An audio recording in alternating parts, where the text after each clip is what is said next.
Have you considered my offer? Charles asked the Super Squad members. One of the leaders nodded. We've thought about it, he said. The way we understand it, as long as we don't do anything to betray you, you'll let us come and go as we please. If that's really what you're offering, it makes sense for us to agree. We could do with the regular access to your supplies and weapons. Charles nodded back. It was clear that in their time fighting alongside him, the Super Squad members had learned that he could give great benefits as long as his followers contributed to the group effort. If they wanted more than the basic supplies, they would need to hunt zombies and mutated animals for their resources. Some of the Super Squad decided they couldn't accept Charles's conditions, feeling that their loyalty was worth more than what he was offering. Others were unwilling to leave Washington, so he had little choice in the matter. After all, Charles's main base was in Montreal. Although he would turn his attention to the area around Washington in the future, that would be a long way off. After the squad members had made their decisions, Charles prepared to continue looking for Aunt Sue and the others. Just as he was setting off, Arthur came to find him. This is my reward for your help, he said, handing Arthur a map. This shows the main ore vein nearby, discovered by my experts. I think you'll find it very valuable. Charles had no plans to develop the area himself and considered the map ample payment for Arthur's support. Besides, the vein would be discovered sooner or later, so it seemed wise to give the information as payment before it became worthless.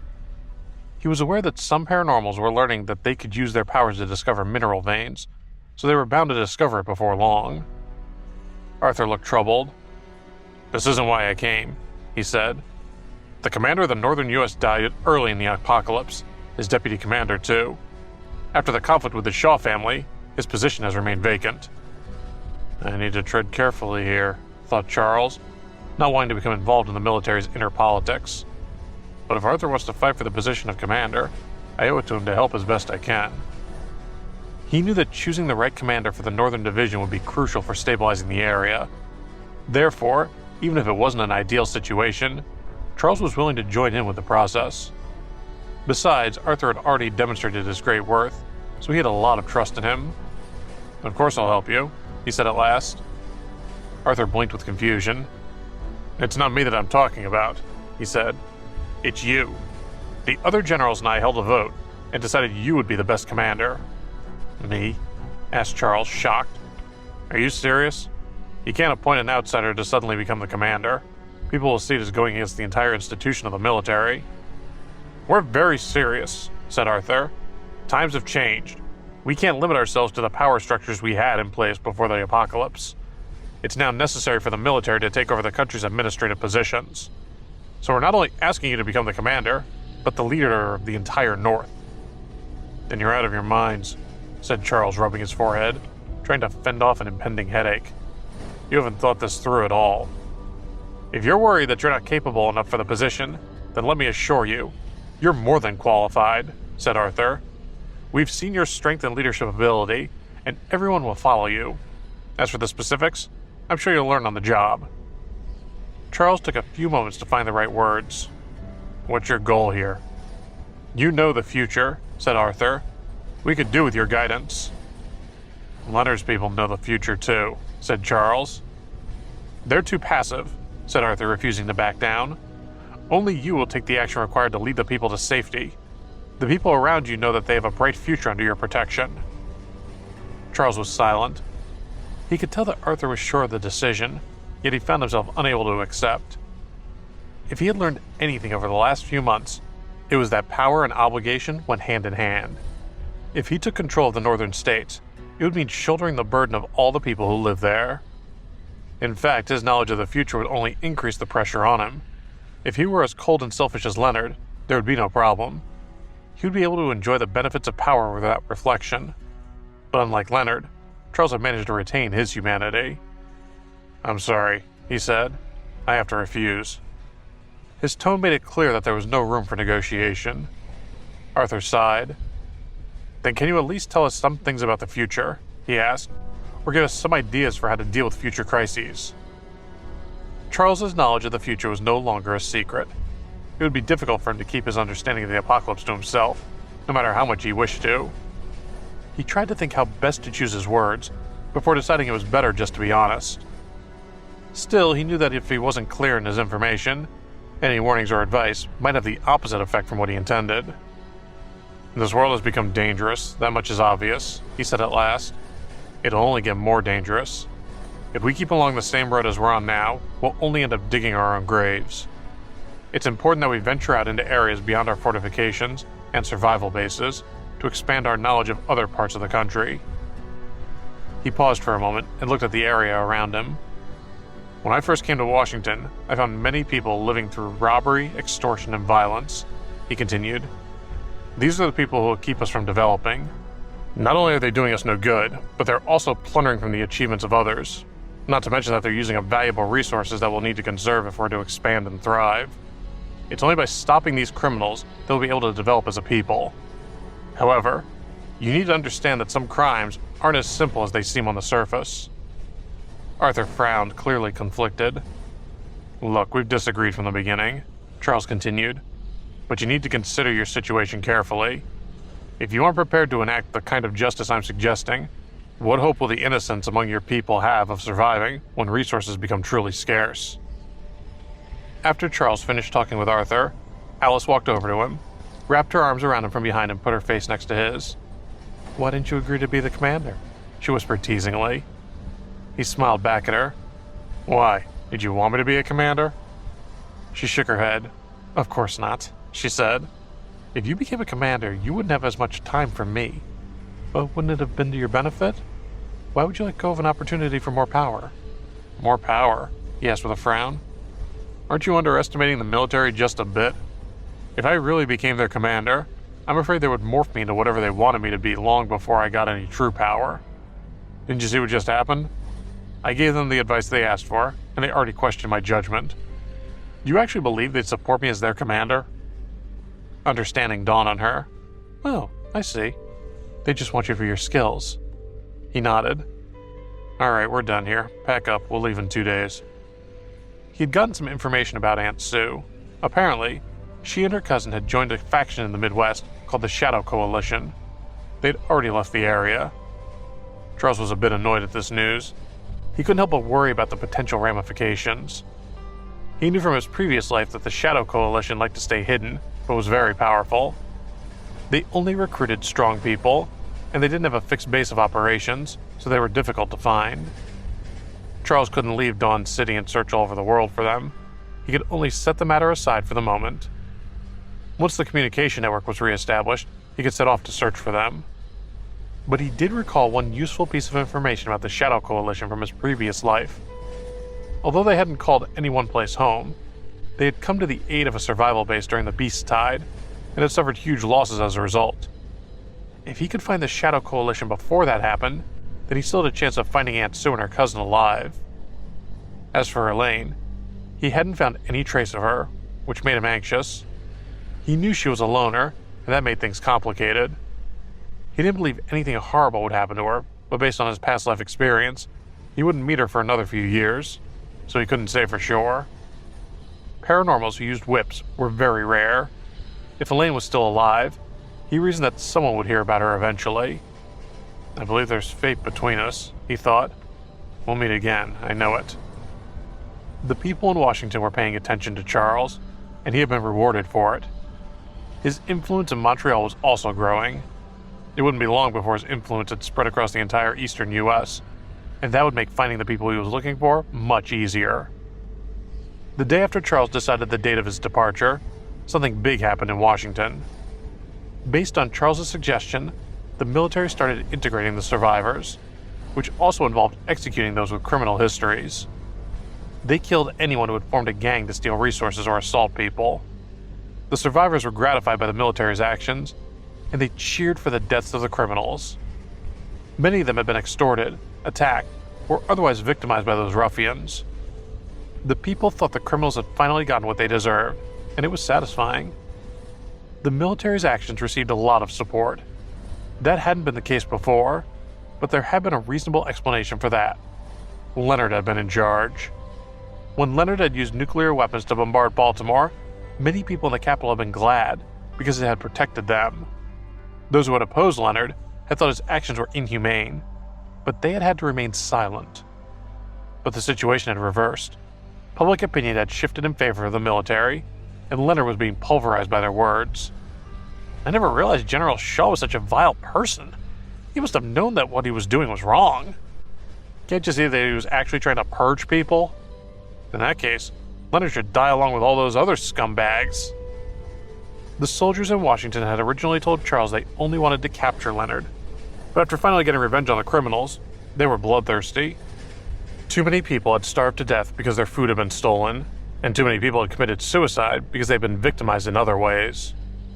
The worst criminals were the paranormals who used their power to take advantage of people. They were a malignant tumor, destroying the relationship between paranormals and everyone else. For most people, food was life, so stealing food was equivalent to murder. As more and more people died, the soldiers who had long been enraged by internal strife had decided to kill their prisoners.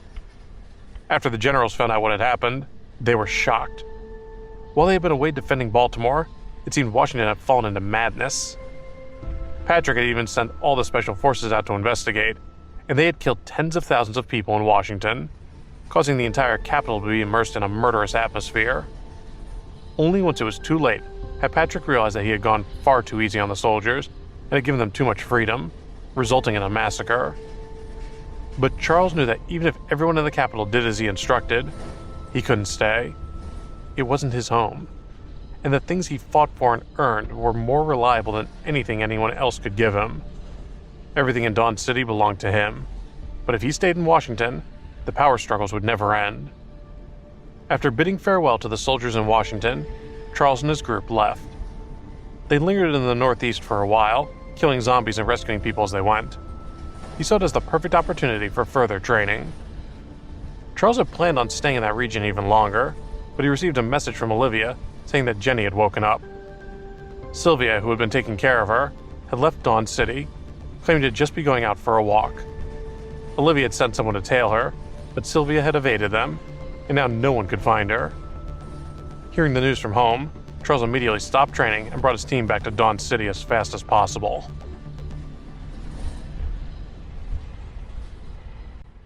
When Charles returned to Dawn City, Olivia gave him her report, and he scowled the entire time.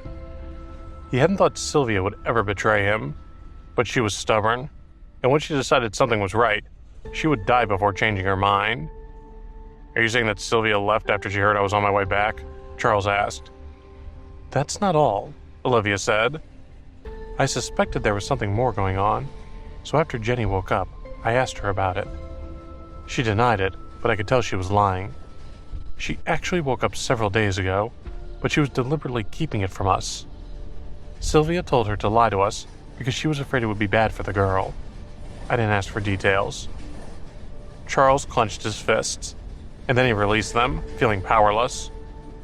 He wondered if Jenny had woken up before he had even left. If so, she had hidden it so well. Olivia looked at Charles. He had always seemed so tall and mighty, especially because he supported the entire city. But at that moment, he looked somewhat defeated. It might have just been her imagination, and she hoped it was. He waved his hand weakly. "In any case," he said, "we have to find her. Have the people I brought back go look for her. Report back to me once the arrangements are made."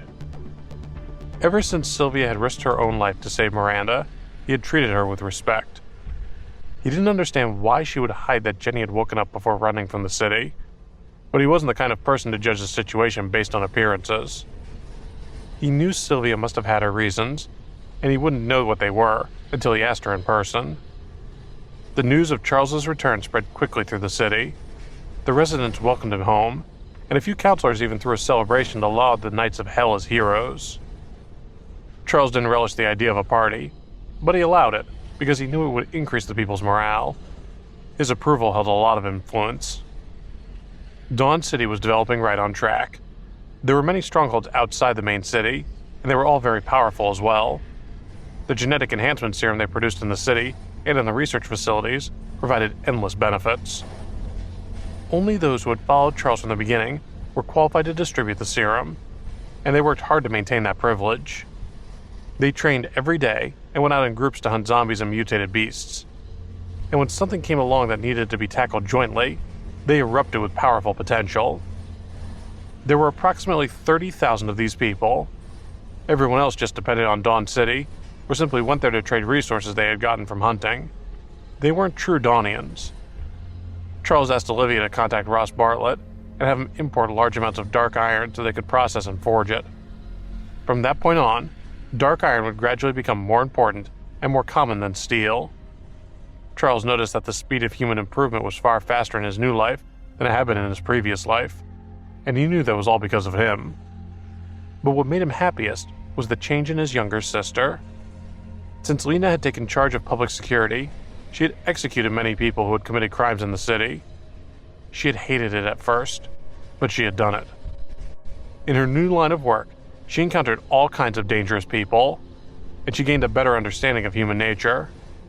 She knew she could continue to view the world through an optimistic lens, but she still had to be wary. It would cause more harm than good to turn a blind eye to the evils of the world. But there was something else that gave Charles a headache. Lena's sense of responsibility hadn't been extinguished yet. She felt that since she had the power to protect people, she also had the responsibility to do so. As Charles caught up on what had happened since he had been gone, he learned that thanks to Dawn City, the survivors in 3 nearby regions, and even one city near Montreal, hadn't been able to return to their previous nefarious activities. Part of the credit belonged to the military, but part of it belonged to Charles for giving people a better place to go. Dawn City provided everything, including food, genetic enhancement serum, and ways to produce all kinds of equipment. No one could resist all of that in a world where even the bare necessities were hard to come by.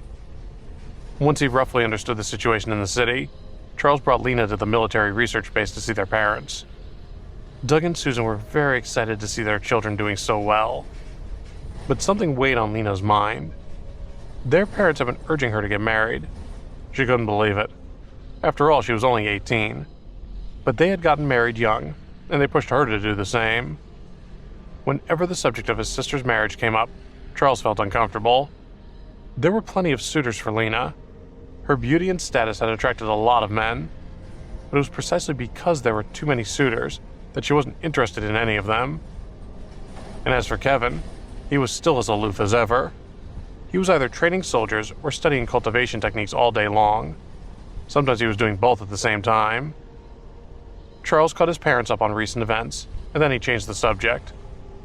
"Dad, Mom," he said, "I'm planning to establish my own research department in the city. It'll focus on equipment, clean water, and various creatures in the new era. I want to take you back with me to lead the research team there." Doug eyed Charles seriously. "I'm sorry, but your mom and I can't go back with you," he said.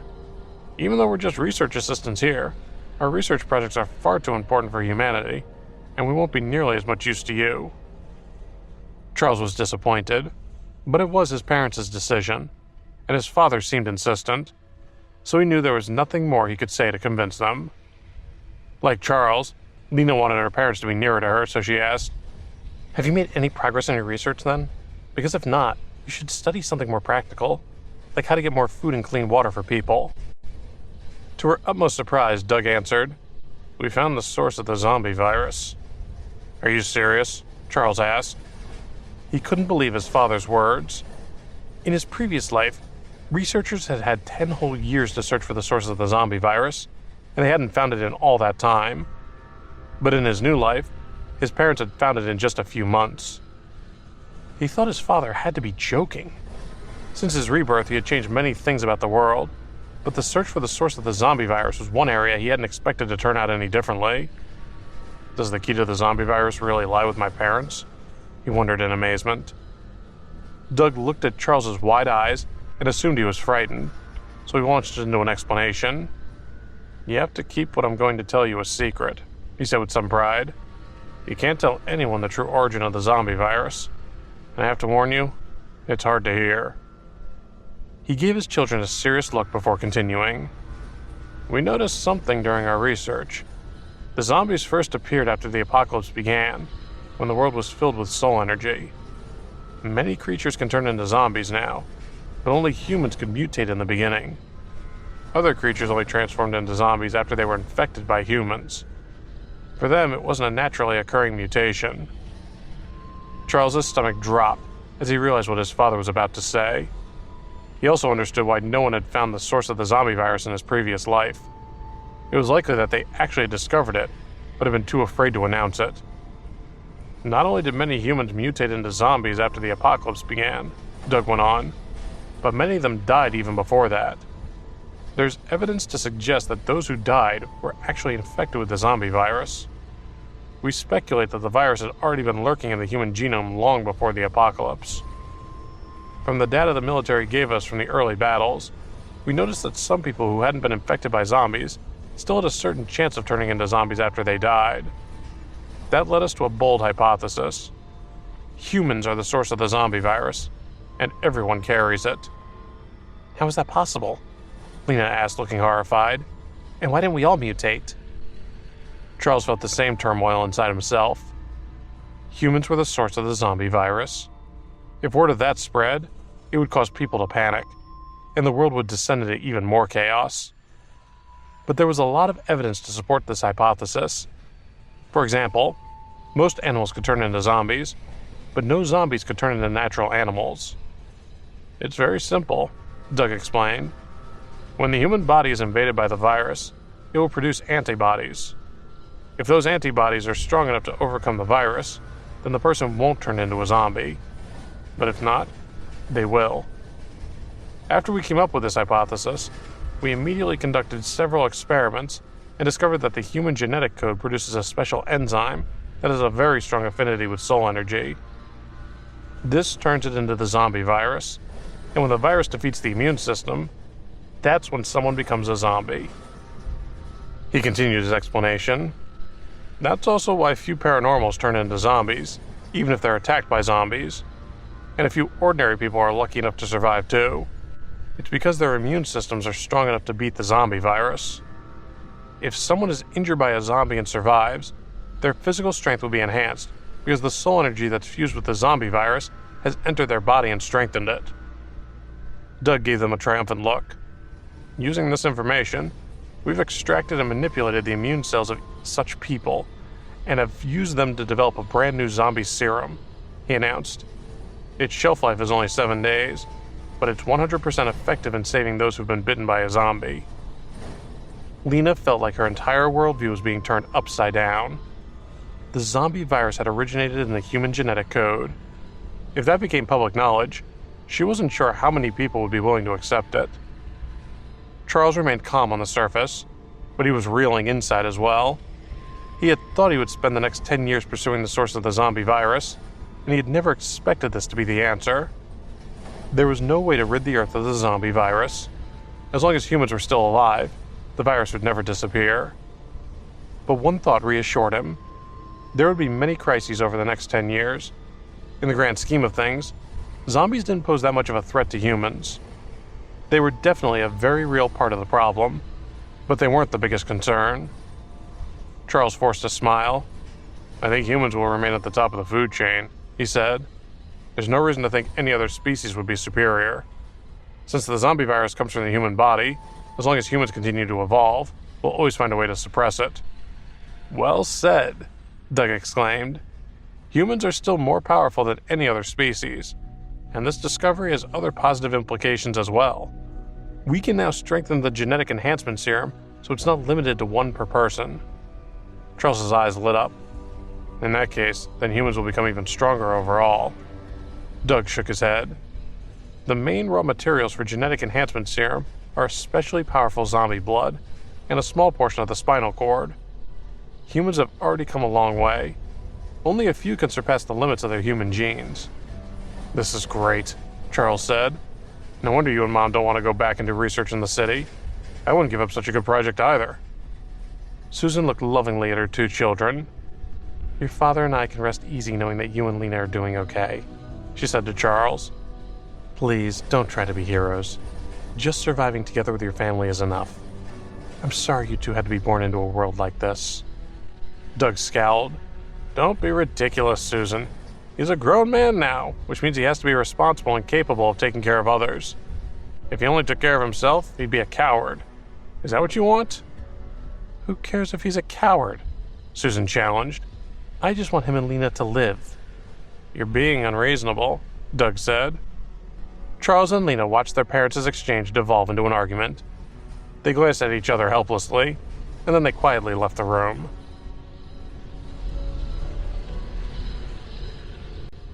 Charles knew his parents were determined to continue their research, so although he still would have preferred them to go back to the city with him, he didn't press the issue. It was useless to try to force them. When he returned to Dawn City, he was once again troubled by the state of the world. It had been more than 3 months since the apocalypse had begun. Those who had survived had adapted to the new era. Some powerful paranormals had built survival bases as havens for survivors. But all kinds of dangers still constantly plagued humanity. In addition to the zombies, humans were threatened by many kinds of mutated beasts. Among them, the most annoying were mutated rats. Rats reproduced rapidly and could fit through small holes. They could easily find where food was stored and empty the granaries. Many survivors had, with great difficulty, finally found a resource location, only to discover that all the food had been eaten by rats. Only the places occupied by a large group of zombies had a chance of containing usable resources. But in most of those places, the food had grown moldy.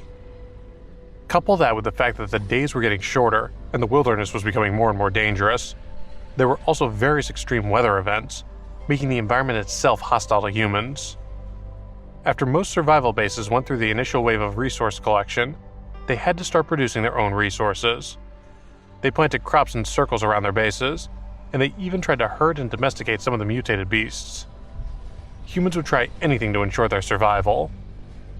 The bases with spirit springs similar to the one in Dawn City were a source of much conflict. Even the military couldn't stop people from fighting over the spirit springs. Because Dawn City served as an example for everyone else, it was a very powerful and influential place. After Charles had been back in the city for a while, he gathered all the counselors for a meeting. "I suggest we capitalize on Dawn City's influence," he said. "Let's set up a service organization called the Super Squad Guild. Any Super Squad can register as part of the guild and use it as an information exchange platform. If any of them face a danger they can't defeat or a problem they can't solve, they can ask for help from the other bases or super squads through the guild. Of course, this sort of service won't be free." After he finished speaking, he handed each person a piece of paper detailing his plan. Everyone looked excited as they read the handouts. For the past month, Charles had gone out every day to hunt zombies with the Knights of Hell. They had started to think that was all he was going to do anymore, but now he was finally taking action. It seemed to them like Charles was trying to expand his influence in other regions, and after looking over the details, they all applauded his proposal. Alex raised his hand. "I have a question," he said. "The Super Squad Guild would establish branches in each survival base, but how will we distribute these people? Currently, there are more than 300 survival bases in the 3 nearby regions and in one city near Montreal, and there are more than 10,000 people in each base. If we send people to each base, our forces will be scattered." Everyone thought his question was a reasonable one. After all, Dawn City's strength came from its numbers. If its forces were scattered around, it would be considerably weaker. Charles shook his head and returned Alex's question with one of his own. "Why do we have to send our own people? The establishment of the Super Squad Guild will benefit every survival base, but it'll be up to each base to establish their own branch. But we'll be responsible for the transportation of communication equipment and supplies. After all, we're the only ones strong enough to do that." Everyone suddenly understood. Only at that moment did they realize that Charles had no intention of controlling all the other survival bases through the Super Squad Guild as they had supposed. Olivia shook her head at the counselor's disappointment. They were ambitious, but not nearly as much as she was. If it hadn't been for Charles suppressing her inclinations, all the counselors would have suffered because of her ambition. "Remember, everyone," Charles continued, "the Super Squad Guild will showcase our power no matter what. Any survival base willing to establish a branch of the guild will be able to purchase more food and clean water from us. So don't think about trying to use the guild for personal gain." Olivia was shocked by his proclamation about the food and water. "We have plenty of clean water," she said, "and selling it has been very beneficial to us, so it doesn't matter if we increase the amount of water we sell. But we can't do that with our food. We don't have enough. If we increase the amount of food we sell to other bases, it might affect our strategic reserve." There was a spirit spring in Dawn City, so the crops on the surrounding farmland grew very quickly and provided a large amount of food. but the population was large and required a great deal of food. And even if they had an endless supply of food, storing it strategically was still a concern. Charles shook his head. "Don't worry about that," he said. "We won't touch our food reserves. The increased share will come from me. Of course, we have to charge a fair price. You can increase the price when you sell it to the major guild branches." Since he had broken through to level 6, his energy storage space had gradually been expanding. He had also collected various materials to store there. A large amount of food had already been produced inside of the space, so he had plenty to feed hundreds of thousands of people, and his food reserve would only increase as the space continued to grow. That was why he was so confident in establishing the Super Squad Guild. "What if they don't cooperate?" Taylor asked. "If they don't want to cooperate, then forget them," Charles answered. "The Super Squad Guild only shares information and resources with other guild members. If any survival base wants to access the information network or buy equipment from Dawn City, they have to be part of the guild. Otherwise, they'll have to get their supplies somewhere else, even if it's dark iron they want." He knew no one would be willing to buy low-quality equipment if they could get high-quality equipment at a decent price. Even though several groups had access to dark iron and other rare mineral veins, Charles had the Dark Dwarves as his help, so he produced the best equipment. The quality of weapons and armor often determined whether a person lived or died in battle, and their durability also determined a person's safety in the wilderness. What was more, the Knights of Hell had become a powerful example of the importance of good equipment. They had proven that a group of level 3 and level 4 soldiers could defeat an army of level 5 soldiers simply because they had superior equipment. That made many people jealous, and no one was willing to discount the importance of good armor and weapons. Charles also knew what kind of influence the Super Squad Guild would have in the future.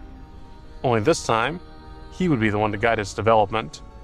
He would establish the guild sooner than it had been established in his previous life, which would result in greater benefits for everyone in the long run.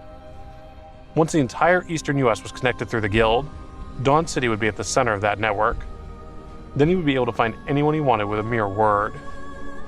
Charles took the opportunity to establish the Super Squad Guild primarily because he had accumulated enough energy to do so. He also knew that many of the major competing powers had recently crumbled, and he had been presented with a chance he might never get again. Some powerful paranormals had formed huge groups, some of them even stronger than Dawn City, but they always encountered the problem of paying their people properly. At minimum, each of the groups had to provide food and clothing to their subordinates. Otherwise, there was no incentive for them to work. And if the leaders simply tried to use force to suppress all the voices of opposition, then they didn't last long as leaders. Even someone as powerful as Charles had to look out for his people's interests. But when these rival groups called for their soldiers to attack areas occupied by zombies, there was the issue of how to divide the profits. If they couldn't come up with a satisfactory solution to that problem, then it didn't matter how many followers they had. No one would work for them. A few days before, some huge monsters had attacked and scattered more than 100,000 people. The Montreal army had taken advantage of the situation and had destroyed some of the gangs of bandits that had been flushed out. The eastern US had become much quieter after that. Although there had been a lot of internal conflicts around the country, the US was still one of the most united, responsible countries in the world. With such a huge number of people suddenly scattered, the time was ripe for the Super Squad Guild to be born, and Charles seized the opportunity. After he answered some more questions from his counselors, the proposal for the guild was officially approved. Although Charles was the mayor and had the final word, he still pretended their opinions held some weight. If he didn't show them that courtesy, then they might smile to his face, but stab him in the back at a crucial moment. Most people had the capacity for evil, so it was best not to give it an opportunity to show itself. He knew he had to keep everyone happy. The appearance of the Super Squad Guild caused quite a stir in the eastern states, because the operation of the guild was based on the resources of Dawn City. Everyone knew Dawn City had the most abundant resources and the best forging techniques, and they were all eager to gain access to such excellent supplies. People could kill monsters and exchange the resources they gathered from the corpses for items from Dawn City. Spinal cords, blood, teeth, crystal cores, bug carcasses, all of these and more could be exchanged in the guild for merit points, which could then be used to purchase certain items. Anyone who hunted enough monsters could exchange for anything, and if they accumulated enough merit points, they could even create their own elite group of soldiers like the Knights of Hell, although it was unlikely anyone would be brave enough to do so. Charles's standard price for one set of armor made from dark iron was 50 level 4 crystal cores, or 7 level 5 crystal cores. Or if people traded mutated beast corpses instead of crystal cores, the price was 10 level 5 corpses. Dark iron weapons cost extra, and if someone wanted a mount as well, they needed even more resources. That meant that only a few especially skilled people exchanged enough resources for dark iron armor.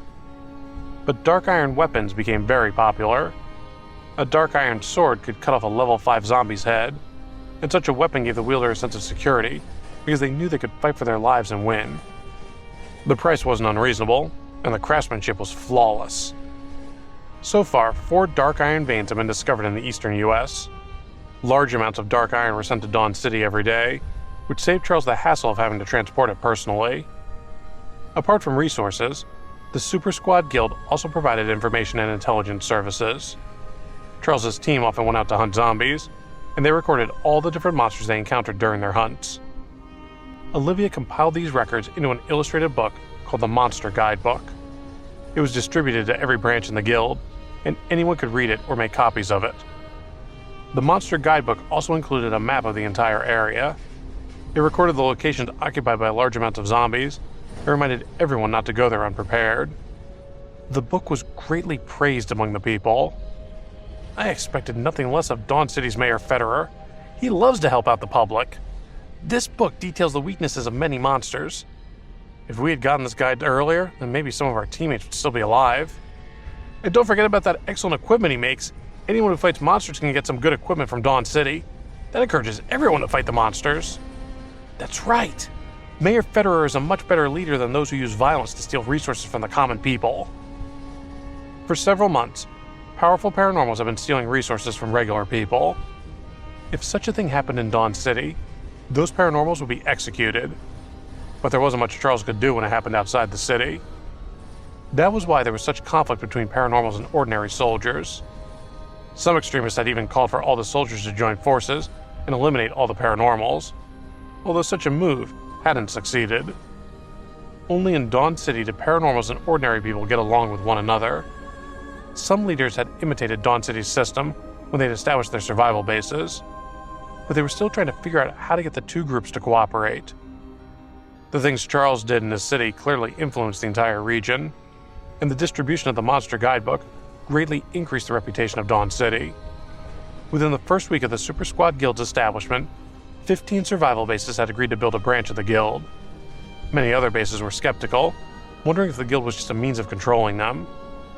But with the establishment of those 15 branches, a large amount of resources and high-quality equipment flowed out of the guild and attracted a lot of Super Squad members to move to those locations. The bases were close as they had come to civilization for a while, and they wanted to get new equipment. The exodus of powerful Super Squad paranormals to the guild bases weakened many of the smaller survival bases. Some people tried to use violence to force the paranormals to stay, but that never ended well. Without using any coercive measures, the Super Squad Guild's influence spread all over the Montreal area, and even toward 2 of the southern regions.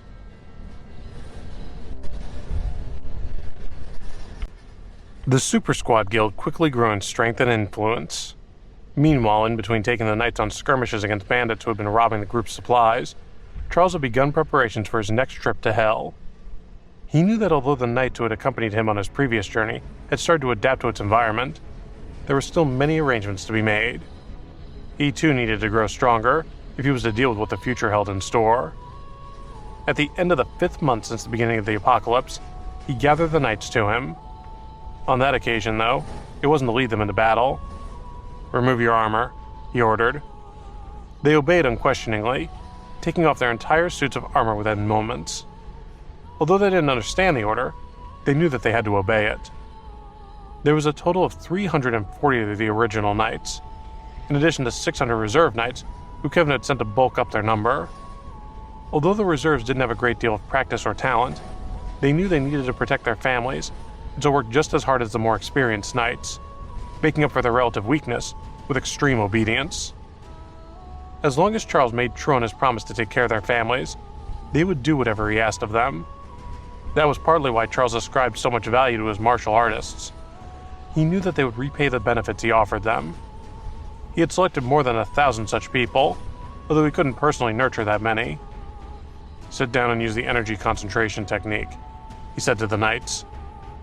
The knights followed his instructions, sitting on the ground and beginning to use the technique in silence. The technique was one of the most ancient and valuable techniques that Kevin had shown them. In the past, the Neal family had been able to condense and reserve the soul energy in their bodies during a time when such energy had been scarce. The technique built up so much energy in a person's body that, if left unchecked, it could cause serious damage. Kevin had originally learned of it from the text written on an ancient bronze artifact in the Great Museum. From the same artifact, he had learned that the cultivation of a martial artist was a combination of both mental training and physical exercise. The mental training was crucial to focusing a warrior's soul energy. In fact, the Neal family regarded the energy concentration technique as the first ever energy cultivation method. As cultivation had fallen out of use with the end of the ancient era, the method had been forgotten. Until Kevin had discovered the artifact, the energy concentration technique had been lost to the past. The main part of the method was to develop one's internal organs so that they could properly process the high level of soul energy that would accumulate within them. Compared to normal cultivation techniques, it was slower, but much safer. People would develop the method still further, although not until 3 years into the apocalypse. As the method was implemented, allowing more and more martial artists to learn how to cultivate, Kevin's reputation skyrocketed, with many even talking about him as though he had invented cultivation in the first place. Had he attempted to form his own faction, there was no doubt that many people would have lined up to join him. However, he had said time and time again that he was more interested in focusing on studying the ancient cultivation techniques in the safety of Dawn City, rather than leading his own group. If he split apart from Dawn City to gather his own following, he wouldn't have nearly as much time to develop his own skills. By remaining in Dawn City, Kevin also increased Charles's reputation among martial artists. Kevin's studies and teachings created a way for martial artists to develop their natural talents, while Charles's power made sure they were protected. He had made it clear that warriors were valuable whether or not they had paranormal abilities. The arrangement also went some way to facilitating cooperation between the paranormals and the regular warriors. "Stay focused," said Charles as he summoned an extract amulet in his hand. "Don't let this distract you." He turned the amulet into a drop of water, which he pressed into Mark's forehead. Mark grimaced with pain, but gritted his teeth and continued concentrating his energy. After a short while, the pain dissipated, and he felt a pleasant chill flow through his body. It left him completely relaxed. Once that feeling had also passed, his body felt lighter, not because he had shed any burden, but because his soul energy was circulating his body with much greater ease. He had the sensation that his cultivation overall had improved, and that he had complete control over his soul energy. It was well known that the greatest risk faced by a martial artist was losing control of their energy and going berserk.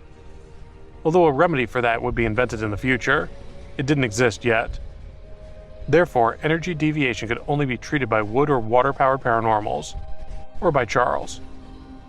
In extreme cases, only Charles was able to save them, but none of his knights had died from energy deviation after his treatment. "You can see how useful the extract amulet can be," he said. After helping to cleanse Mark's body, he moved to the next knight.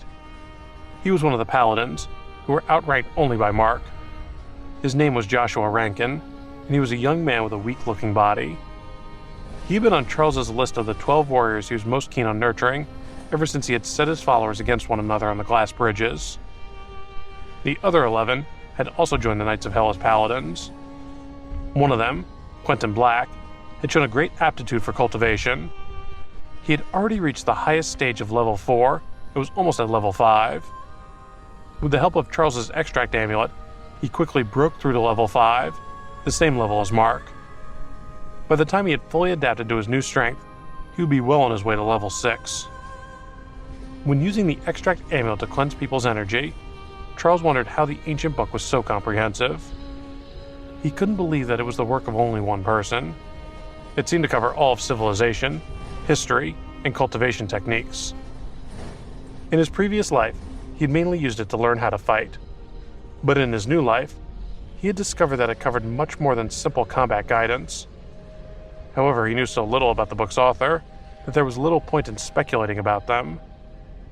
He knew that in the future, many people would discover treasures that would impart just as much information as his book.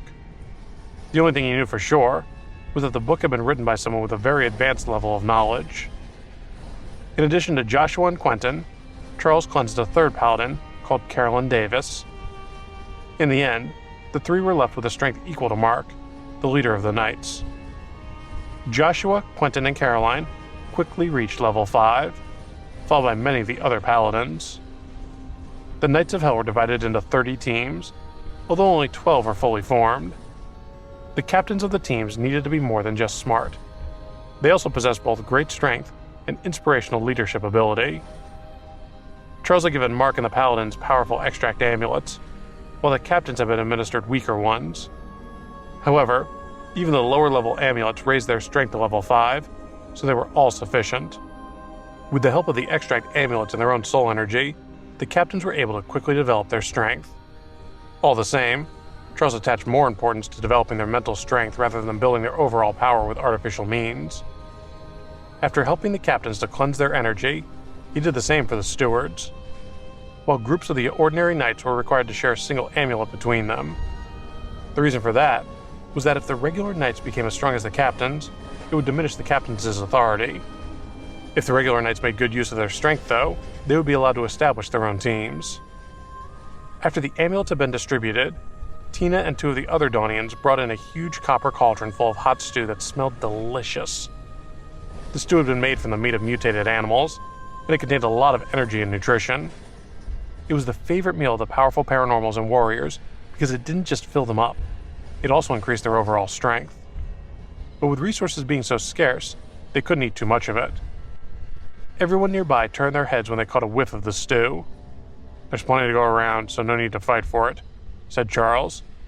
"But remember that the best way to improve your focus is to wait to eat until you simply can't bear the hunger anymore."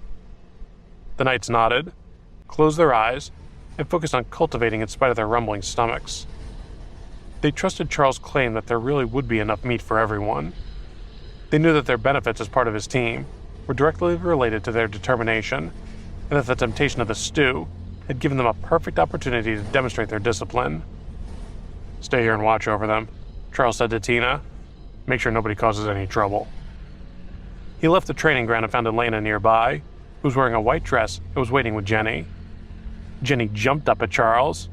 "When can I go out?" she asked. "Mom said I need to be stronger before I can leave, but how long will that take?" Elena pulled her back. "Don't mess around," she said. "There will be plenty of time to see the outside world when you're ready." Alice and Miranda looked at Jenny with affection in their eyes, but they kept silent. Although they didn't know why Charles insisted on keeping Jenny's existence a secret, they trusted that he must have his reasons. If her existence was made public, it might spell disaster for both Jenny and Dawn City as a whole. 3 months, said Charles, holding up 3 fingers. "As long as you behave yourself here for 3 more months, I promise I'll let you see the world outside. But you have to understand that the outside world isn't as beautiful as the books say. You need to spend your time in here preparing yourself before you step out there." Elena's eyes lit up. "You really mean it?" she asked. "Only 3 months." Jenny kissed Charles on the cheek. "It's a deal," she said. "You better not go back on your word." "You need to be prepared too," Charles said to Elena. "She'll face many difficulties out in the world. Although you're already fairly strong, you won't be able to protect her out there. I can carry on helping you to build your strength, but in the end, it'll be up to you to look after the 2 of you." Elena, Miranda, and those closest to Charles had already reached level 6. Elena's strength was further bolstered by her Terminator sword ability, but she realized that even her incredible power wouldn't guarantee that she could protect Jenny against the threats of the outside world. "I understand," she said. Fortunately, Jenny was an obedient child and didn't push against Charles's decision. Charles turned to Miranda. "Has Dale broken through to the next level yet?" he asked. According to the order in which Miranda's group had leveled up, Dale would be the last to reach the next level. If he had done so, it would mean that Calvin, Anthony, and the others had already broken through. Miranda nodded. "Yesterday," she said. "He's still getting used to his strength." Charles nodded back. He was happy to give Dale all the time he needed to get accustomed to his new power. If he didn't show his followers that kind of respect, they could hardly be expected to accept him as their leader. With Dale's breakthrough, there were 5 level 6 warriors in Miranda's core group. giving them a strength greater than any other force in the eastern US. After all, there was a big difference in power between levels 5 and 6. It had taken 1,500 crystal cores for them to all break through. Charles didn't mind that it had taken so many resources, knowing that as they had reached a higher level, they would be able to go out and gather even more precious resources, such as dark iron.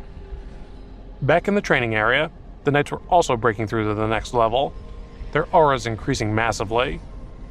Once they had reached the next level, they each rushed to the cauldron to feast on the soup. Fortunately, Tina was able to make sure that the scene didn't become too chaotic. Charles knew that it was only the beginning. The extract amulets would increase not only their strength, but also their overall potential to reach even higher levels. But that was for the future. With the help of the amulets and their own power and dedication, the Knights of Hell had already undergone a dramatic increase in power.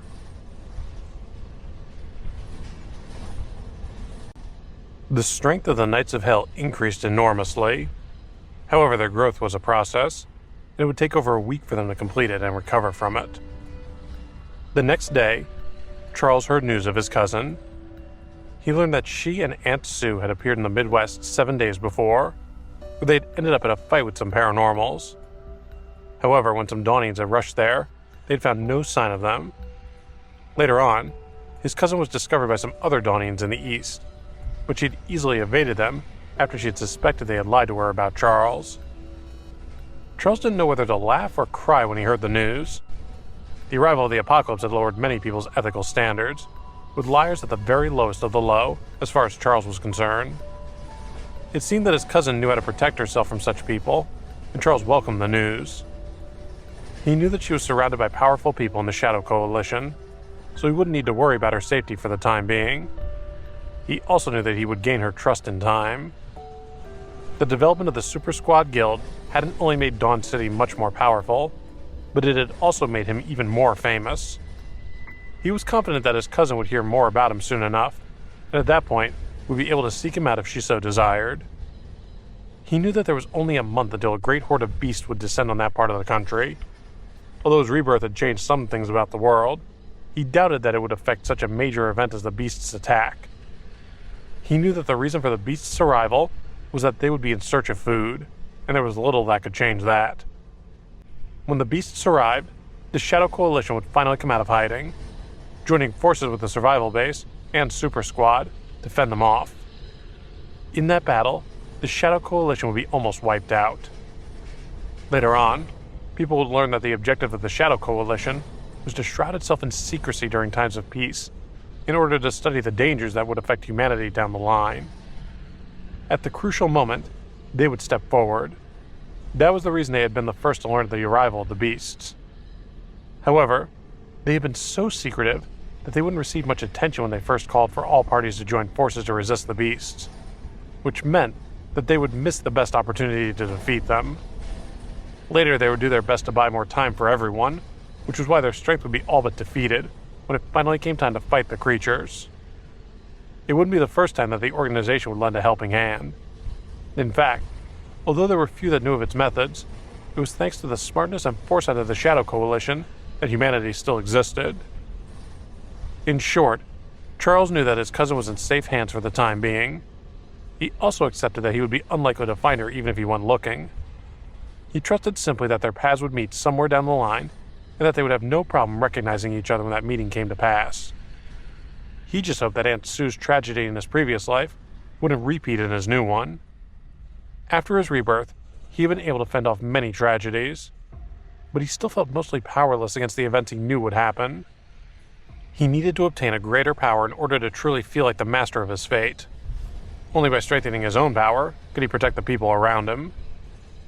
3 paladins of the Knights of Hell had all advanced to the next level, and were heading toward the peak of level 5. Meanwhile, the 30 captains had broken through within 3 days, along with half of the stewards. Charles didn't mind if some of the knights took a bit longer to develop than the others. What was most important to him was that they were loyal. Meanwhile, the ordinary warriors and reserve knights had all reached level 4 and were busy cultivating and building their skills. At that point, apart from the military, no other force would be able to contend with the Knights of Hell. In payment to Charles, the knights had collected half of the total number of mutated animal corpses that he had requested. He was deeply moved by their investment, even though he understood that they had had little say in the matter. There were 24 reserve knights at level 5. They would need to be personally promoted by Charles to become official knights. The next time he gathered them, he gave each level 5 martial artist a sigil, which linked them with the Nightmare Horses. The Nightmare Horses are by far our strongest mounts, he announced from on top of a high platform. Mark, who had already tamed his own Nightmare Horse, stood proudly beside him. But to ride one, you have to tame one first, Charles continued. Now that you have the sigils, you should be able to invoke the contract between species. I want you to take turns summoning the horses. If you can tame one, you can keep it. Because humans didn't have the same teeth and claws as wild beasts, he didn't mind if they used tools and equipment to tame the horses. In fact, it was a result of humans' ingenuity in their development and invention of such equipment that had led to them losing their stronger bodies and sharper teeth in the first place. If they gave up those inventions, it would be the same as slandering the name of their ancestors, who had gone to great lengths to come up with them. As far as he saw it, the human body was merely the foundation of a person's strength, and his knights were welcome to use weapons and equipment to supplement that strength. He saw it as no different to using a calculator in order to work out a difficult math or physics problem. Good luck, he called. I hope that before long, each and every knight here will have their very own Nightmare Horse. The crowd of knights cheered. Although they didn't yet have Nightmare Horses, they were excited for the chance to get some for themselves. Charles and Mark looked down at them all, ready to begin the taming ceremony. Most of Dawn City's residents came out to watch the taming ceremony. Although it might have seemed foolish to gather so many of his followers in one place, Charles had done so for a reason. He knew that there were some enemy spies in the city, eager to scope out his strength. With so many of his followers gathered together, Charles was able to show just how strong he was, and just how futile anyone's attempt to invade would be. He knew as well as anyone the benefits of showing just how many people were on one side. It was also a good way to encourage anyone in Dawn City who had been on the fence about Charles's rule to finally ally themselves with him completely, seeing how many others had done so. In that way, the taming ceremony had the added purpose of theater, showing Charles's great strength. The first of the knights to take to the stage was Quentin, who Charles valued almost as much as Mark. After invoking the contract between species to summon a Nightmare Horse, he removed the spearhead from his dark iron spear to show that he would go easy on it. It was hardly a life-or-death battle. The only reason that Charles had killed the Nightmare Horses in Hell was that there had been so many of them. Moreover, he had been fighting for the right to use the herd's sigil, so he hadn't been able to hold back. After the Nightmare Horse materialized, Quentin chased it on his two-horned horse. However, the two-horned horse couldn't hope to catch up with it. At best, it could only slightly close the distance. After a while, the Nightmare Horse turned back to Quentin and shot directly at him like a bolt of black lightning. The audience cried out in surprise and delight. It took only moments for the Nightmare Horse to arrive in front of Quentin, its sharp horn pointed directly at him. He twisted his body to the side, and then he used the dark iron spear shaft in his hand as a staff, which he swung at one of the Nightmare Horse's legs. It staggered, but then it righted itself and galloped on. After it had crossed a certain distance, it turned back, and the two sides charged at each other once again. The audience couldn't contain its excitement as Quentin charged at the horse. Many of the people there had never seen battle, and even fewer had any experience of creatures from hell. If Quentin could really tame the horse, they couldn't imagine anyone in the country who would be able to fight against the Knights of Hell, and by extension, Dawn City itself. Just as the two horses were about to collide, Quentin shifted subtly to one side, giving him a chance to lunge with his weapon, knocking the Nightmare Horse off balance. It whinnied with panic and fell heavily to the ground. It flailed around in the dirt and was just about to get back up when Quentin pressed the end of his staff to its neck, pinning it down. The crowd erupted with loud cheering and applause. Quentin's victory had boosted everyone's confidence, showing them that Dawn City really was as strong as they had dared to dream. Quentin climbed onto the Nightmare Horse and rode up to the high platform to end up next to Mark.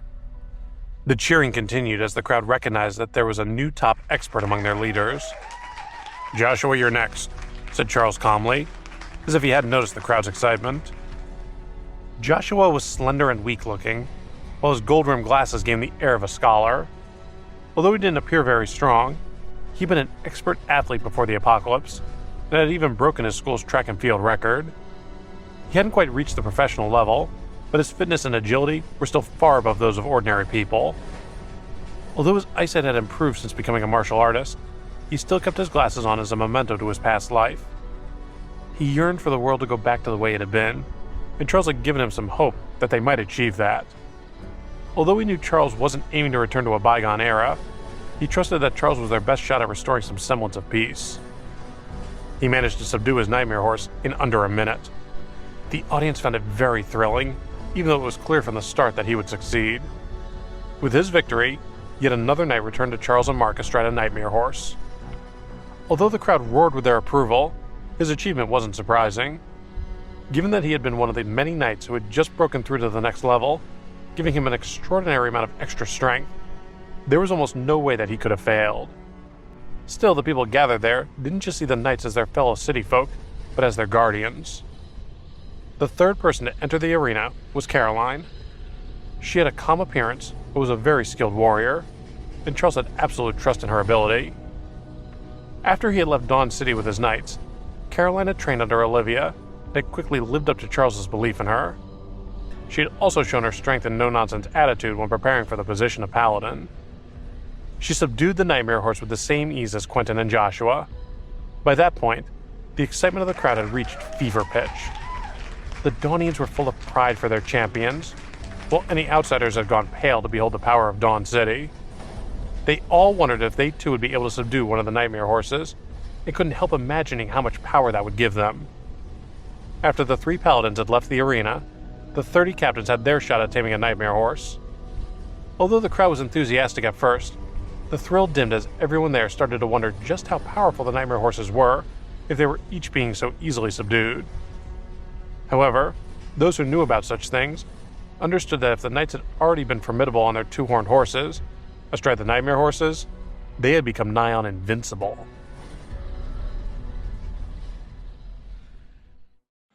Charles's prestige had kept any dissidents from daring to cause trouble during the ceremony. After the 30 captains had subdued their nightmare horses, the public ceremony was over. The lower-ranking knights would tame their horses without an audience. Part of the reason for that was that even after the other knights' great successes, it would have soured the mood if the crowd then saw the lower-ranking ones fail in the arena. It was better to leave them with the sense that the knights of every rank were indestructible. On the high platform, more than 30 knights on newly acquired nightmare horses lined up to face the audience. At Charles's command, Miranda and the others summoned their own nightmare horses and joined their number, forming an awe-inspiring line of cavalry. The audience was wowed just to see them standing there. The sight of them had 2 effects on the spies. They simultaneously wanted to join Dawn City, and were also desperate to warn their masters not to attack. If all the external powers joined forces, they might stand a chance against the knights, but that was so unlikely to happen that it wasn't even worth considering. The Knights of Hell had recently become renowned for their great skill and mercilessness in battle. The outsiders had just seen their prowess with their own eyes, and it had cast from their minds any plans of infiltrating or invading Dawn City. Charles came to the front of the crowd. "You might be interested to learn something," he said, his voice booming. "None of the people you saw perform here today have superpowers. They're all just regular martial artists." The people in the crowd couldn't believe it. At that time, martial artists were generally looked down on by paranormals. The people were shocked to learn that the great skills they had just witnessed had been performed by such a maligned group. They had never thought that martial artists could be so powerful. "Recently, word has gone out that I've been trying to sow discord between martial artists and paranormals," Charles continued.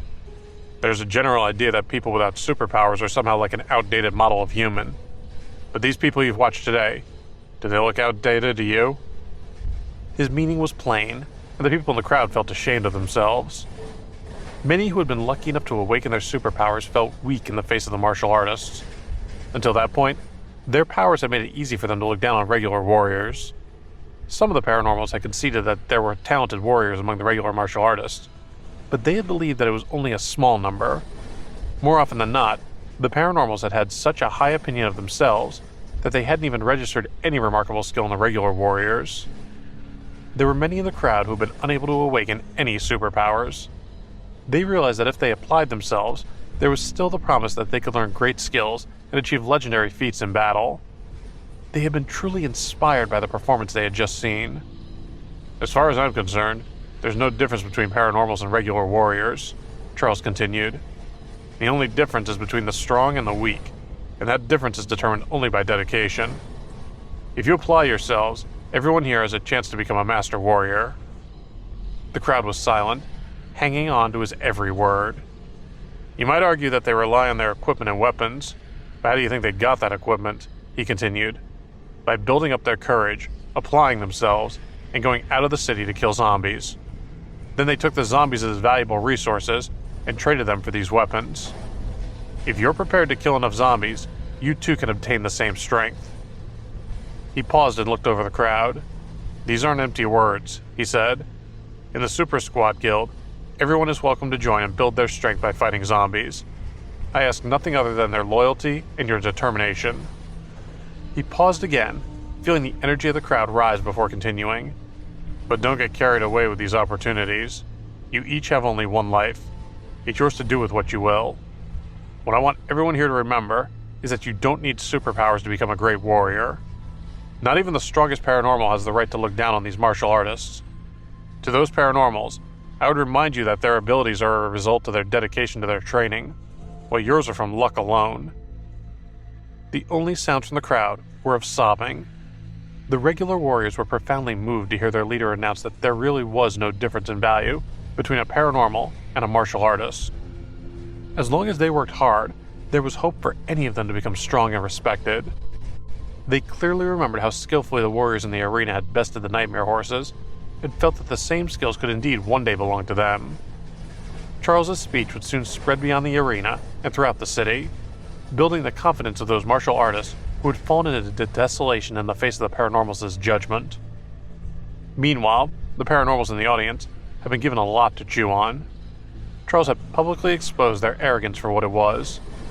Some felt ashamed of having spent so long looking down on the regular warriors, while others were angry and steadfast in their prejudices. They were convinced that they represented the chosen few, whose powers far surpassed any fancy circus tricks the martial artist might be able to pull off. However, such narrow-mindedness wouldn't take those people very far. When they went out hunting zombies, for example, their selfish view of things meant that they were much less likely to have teammates watching their backs, and would become much easier prey for zombies as a result. On the high platform, Miranda and the other high-ranking Dawnians joined hands with the lower-level warriors in a gesture of solidarity. It showed that the differences between them were only differences of responsibility, not of power or of identity. They were making it crystal clear to any doubters that each would work together to do their very best to protect their home. For that was exactly what it was to each of them. Home. The crowd burst into cheers once again, and even the knights joined in the revelry. It had been a long time since the knights had been so happy. Not only had they advanced to their new levels, but they had also gained the respect of almost the entire city. It meant much more than riches or glory in battle. Their hearts eased as they looked out over the cheering crowds. The separation between paranormal and martial artists had been dissolved. At the end of the day, they were all Dawnians. By the time the ceremony had ended, the stewards had all succeeded in taming a nightmare horse each. While many of them hadn't succeeded on their first attempt, they had all managed to subdue one after a few tries. There was no restriction on the number of attempts they were allowed to make. The only limiting factor was their perseverance. 2 days later, Charles led a team out of Dawn City to eliminate a nearby zombie group. With the help of the Super Squad Guild, they managed to kill tens of thousands of zombies within 3 days, including more than 100 level 5 zombies and a large number of mutated animals. Their strategy was to surround groups of zombies before swooping in and killing them. Not only did their expedition reduce the threat of zombies outside the city and allow Charles to further train his followers, but it also publicized the usefulness of the Super Squad Guild. It wasn't only zombies that they hunted. Some powerful local paranormal organizations had been stealing other people's resources, and Charles and the Super Squad Guild made a point of chasing some of those down too. The looters had no chance of escaping Charles and the guild members on their lightning-fast nightmare horses. They toured the surrounding areas, enacting swift punishment on those who terrorized the innocent. They were resoundingly thanked for it, with many survivors cheering them on as they rode past. Although some insisted that Charles didn't genuinely care about their plight and was engaged only in improving his public relations, Those who had been living in fear of the raiders didn't care. As long as he was dealing with their problem, they were grateful. Families with members who had been killed by the bandits were particularly thankful, and many even went to Dawn City afterwards to request to join up themselves. Before long, order was restored to the areas around Dawn City. The people inside the towns and the city itself could go out without fear of attack. While many elite troops focused on rebuilding homes, others were able to try to forge new roads across the country, with some elite troops starting to head south. Their main objective was to open a passage to the southern states to unify the country, while also liberating the areas along the way. By that point, the northern, eastern, and central parts of the country had managed to establish a reliable telecommunication network. The northern states were given the responsibility of making connections with the northwest, while the eastern states were responsible for making connections with the south. The central states were unique in that even though the army had no real headquarters there were many veterans living in the area, and in the absence of a formal military presence, it had fallen on them to protect the territory. They had opened numerous armories and led an impassioned effort to rebuild their home. However, they were largely working on their own, with no direct contact with the rest of the country. Therefore, there was still much to do in connecting the country. According to the military's information, the Southwest had generally managed to stabilize the situation, and had even managed to contact the Midwest. That news heartened those in Dawn City. However, there wasn't much news from anyone in the Northwest. Although some scouts had gone to check out the situation, they'd only come across a small number of survivors who didn't communicate with each other and wanted nothing to do with the military. Meanwhile, news from the Southwest indicated that things were chaotic in the South as a whole. However, Charles was focused only on the eastern U.S. After all, that was the region closest to where Dawn City was established. As far as he was concerned, the rest of the U.S. could wait until he had built up his own strength. Without sufficient strength, he thought it was useless to meddle in the matters of others. The speed with which Dawn City had been established meant that it didn't have the same ties as the military. Charles intended to work on that. However, even the military, by its nature proud and unwilling to admit weaknesses, had begun to recognize its own inadequacies. After 7 days of training, Charles was ready to go to Hell again. The Gate of Hell in Alice's body essentially provided them with not only an access point to the region, but also a map of its landscape. She had grown so strong that she no longer needed to worry about using it, although Charles suspected that that might change. The laws of heaven and earth still hadn't completely stabilized since the beginning of the apocalypse. When they did, it wasn't clear what hold the Dawnians' powers would have over such things as the Gate of Hell. Therefore, there was no room for resting on their laurels, and they needed to keep developing their strength. Charles knew of the darkness that would descend over the next 10 years. It didn't matter how strong they could always become stronger. Even 9 leaders of the Tungsten League weren't all powerful. Charles was confident that he would grow stronger even than them, but in order to do so, he needed to continue developing. If he didn't want to repeat the mistakes of his previous life, in which he had spent all his time hiding and running for his life, he needed to train constantly. However, when he was sure that Alice was powerful enough to activate the Gate of Hell, he gathered the knights around him. The last time we went to Hell, we were like tourists, just getting an idea of the region, he said. This time we'll truly begin our education of the place. But first, let me announce the order of command. Unlike previous occasions when he had gathered the knights, he didn't give a long, inspiring speech. He had already told them everything they needed to hear. After the taming ceremony, he had spent a long time boosting the confidence of the martial artists. He thought that they would be weak indeed if they needed another inspiring speech after such a short space of time. There will be 30 teams, he said. The first team will lead. If they're lost, the second will take control, and so on. The first 12 teams will listen to Mark. Teams 13 to 18 will be led by Quentin, 19 to 24 by Joshua, and 25 to 30 by Carolyn. If the commander of a team is killed, the next in charge will take control. If they're killed, the paladin with the smallest team will take their place. If anything happens to me, everyone should retreat immediately and return to Dawn City.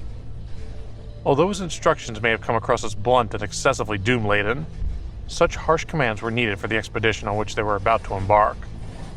If Charles himself was taken out, the rest of the team would of course need to take severe action. He continued to give some more detailed rules of command, including that the reserve knights would have a chance to join the main knights if they were able to prove themselves.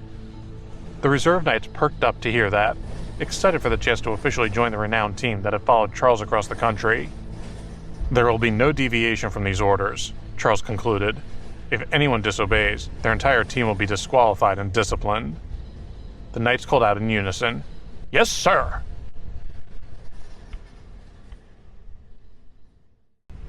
Each of the knights understood the importance of their obedience in their expedition into Hell, so they had no objection to Charles's final requirement. It didn't matter if they agreed with Charles's stipulations or not. If they weren't prepared to follow them, they would have no business being a part of his order at all. Of all the teams of knights, Charles valued the 12 led by Mark the most. After all, they included those who had followed him to Washington and back, so it was only natural that he felt a stronger connection to them. The reserve knights were very excited to learn that they would have a chance to join an official group of knights. Their chance of doing so depended on how well their team coped, so they knew that they needed to focus on cooperating and looking out for one another. At that point, the Knights of Hell were still a relatively new institution. There hadn't yet been time to determine whether or not the usual corruption and injustice that could arise in such organizations would appear in that one. Each team will be accompanied by 4 paranormals, Charles continued. They'll be responsible for dealing with any especially powerful enemies or enemies with magical attacks. It'll also be their duty to scout ahead and investigate the enemy's situation. However, they won't have to follow the command of the team, and they have my permission to act independently. A total of 120 paranormals will be joining the 30 teams of knights. Half have been chosen by Olivia, with the other half chosen by the 4 counselors. All the paranormals have been at the highest stage of level 4, and in preparation for the journey into Hell, Charles had given them sufficient crystal cores to advance to level 5. In fact, it was only after their breakthrough that they agreed to join the Knights. He had given them more benefits than just the crystal cores, though. First of all, as long as they obeyed the necessary orders, he had promised them their own mounts. That had proven to be such an enticing prospect that many of the paranormals had agreed to join the Knights exclusively so that they could lay claim to their own mounts. Many of them had been following Olivia and the others for some time, and they felt they were owed some rewards for their loyalty. Charles had also made another promise. He had pledged to customize equipment for 10 people, just as he had done with Zack's Riskard, and if they managed to harvest sufficient resources, he would offer such customizations to up to 30 people. Hearing the tantalizing promises Charles had made, many level 5 paranormals were almost fighting for a chance to join the Knights. However, Charles had promised separate benefits to those who had already reached level 5, in the form of a protective amulet he had given each of them. They were only allowed one each, and he had impressed on them the importance of keeping them safe. After finishing his speech, he turned to Alice, who activated the spell that he had prepared in advance. The Gate of Hell materialized in front of them in the form of a large black portal. Miranda took the lead, passing through the gate. The other knights followed her. Although there was a danger of hellish creatures coming through the gate the other way, Charles knew that such an invasion would so severely drain their energy that it was unlikely to happen. When almost all the knights had passed through, Charles said to Alice, "Thank you for your hard work. Wait for me here." Alice couldn't enter Hell herself, or else they would have no way of returning. Although there was the option of using the stone giant to help them return, that would require a great deal more energy. Alice nodded. "Thanks for preparing me for this," she said. "Good luck in there." Jenny, who was in Olivia's arms, called out to Elena, "Come back quick, Mommy!" Elena didn't look back, but her eyes glistened with tears as she passed through the gate. She knew that if Jenny was ever going to fend for herself, she needed to instill a sense of independence in her as soon as possible. Even if Jenny ended up resenting her for it, it would grow her strength in the long term. Charles nodded to Alice, and then he passed through the Gate of Hell. Alice and Olivia felt a little lost when the gate closed behind him, wondering when they would see him again. They had both sensed that his heart had closed off in all the recent struggles, and worried that another expedition to Hell might close it off entirely. Word soon spread throughout Dawn City that Charles and the Knights had finally left. Many who had been conspiring against him saw it as their chance to act, knowing that they would be gone for some time. In particular, members of the Cross Church group sensed that it would be a long time before they got a better chance to seek the Holy Maiden, although they would have to first deal with Kevin and Lena, who were in control of the security team. In Charles's absence, they thought they would finally be able to bring back the real Holy Maiden and show the non-believers just how blind they had been all along. By sacrificing her, they were sure that they would receive their God's blessing and bring punishment on the heathens. Charles and the knights soon arrived in Hell's landscape of jagged rock and flames. The Cerberus pack was waiting for them. The Hellhounds were joined by some fire horses. Flames licked their hooves on the ground they trod on. The fire horses were the mounts that Charles had promised to the paranormals who had joined them. Even those who hadn't had mounts to begin with had taken turns learning to ride in preparation for the expedition. A Cerberus approached Charles. "These horses would have been our food for the next while," it said. "We hope you take our sacrifice seriously, and that you use them well to help take back more of our lost land." Few from the mortal world had laid eyes on two-horned horses or fire horses, and many of the knights were jealous of the paranormals who had been gifted a fire horse. To the Cerberuses, though, the horses were their food, and giving them to Charles's team had meant that not only had they been forbidden from hunting their natural prey, but they had also actively been forced to protect it. "Don't worry," said Charles, smiling. "Your sacrifice will soon be rewarded. When we've taken back your lost land, you'll end up with even more food than before." Whether in the mortal world or in hell, the struggle for resources was of paramount importance. However, if the fight to reach the top of the food chain was fierce among humans, it was even more intense in hell, where the creatures involved were naturally more fearsome. When the previous owner of Charles's book had still been in hell, he had been like a shepherd with the Cerberus pack as his flock. When he had disappeared, the pack's bloodline power had been hampered by the curse, and the Cerberuses had quickly lost command of the territory. Thanks to Charles's intervention, the curse had since lessened. Without his help, they might well have faced extinction. Still, many creatures in hell had attempted to overthrow the Cerberus pack once and for all, trying to annex its land so that they could rule it themselves. In hell, the more powerful one was, the more territory one could claim. That was one of the few rules of the place.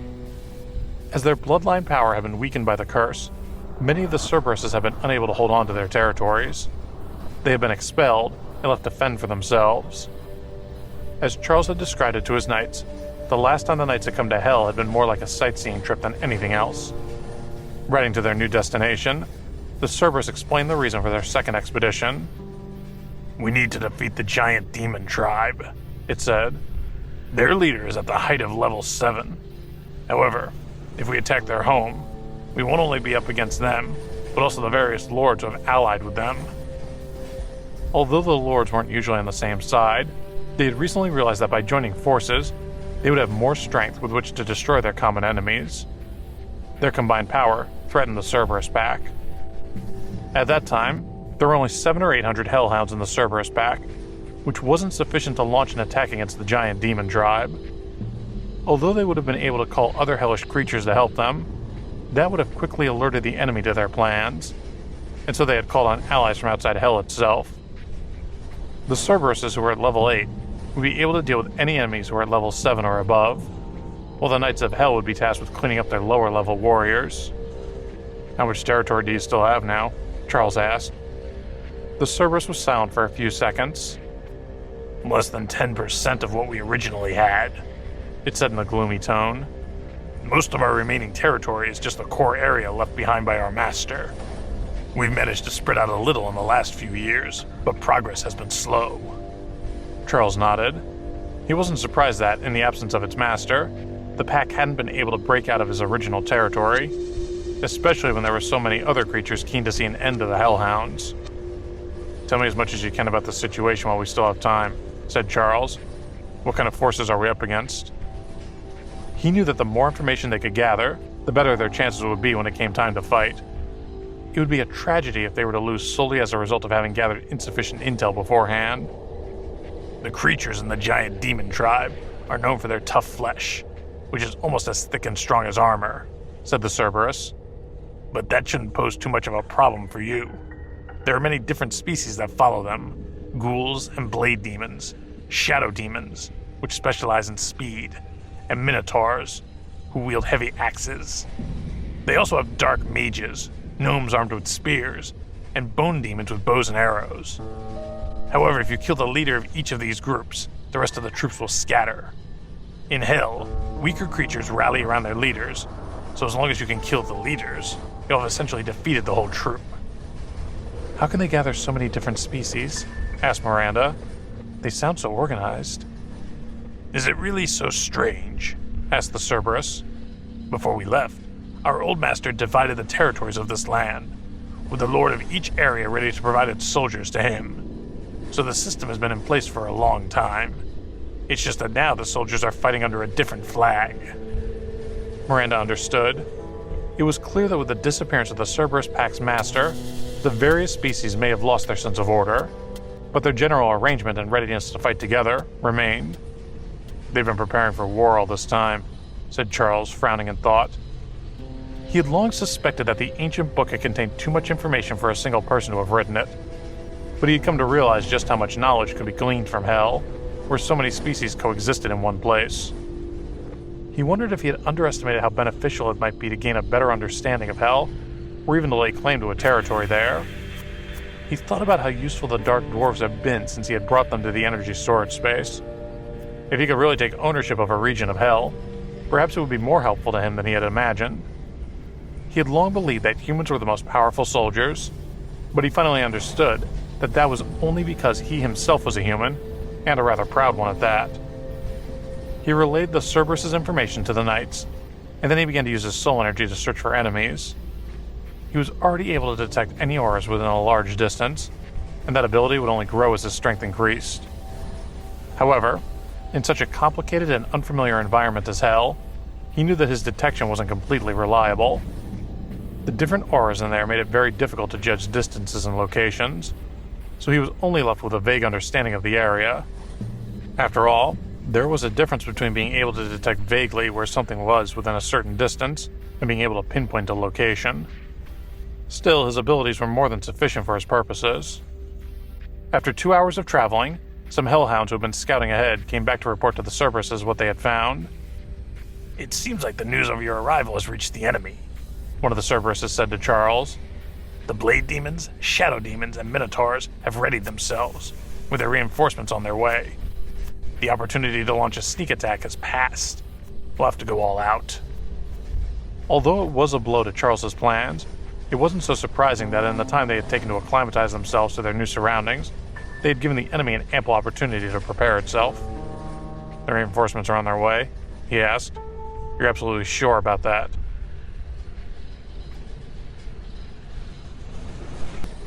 The Cerberus was a little taken aback by Charles's question. If that's what my hellhounds have told me, it said, then I have no reason to doubt it. The nearby knights looked at each other confused. There was evidently some tension between Charles and the Cerberus, which they recognized as a more general conflict between the humans and the hellhounds. In essence, the humans tended to doubt the hellhounds' intelligence, while the hellhounds resented that the humans didn't fully appreciate their incredible strength. Their species relied on their strength for their very survival. They didn't think in terms of preparing for battle. With their homeland at stake, they were always ready to fight. Likewise, they didn't have time for strategy and discussion. The simple fact of the matter was that if they didn't fight with every ounce of their strength, they would lose their land completely. And if they lost their land completely, they would die. If it's true that the enemy's reinforcements have arrived, said Charles, it must mean that their camps are empty.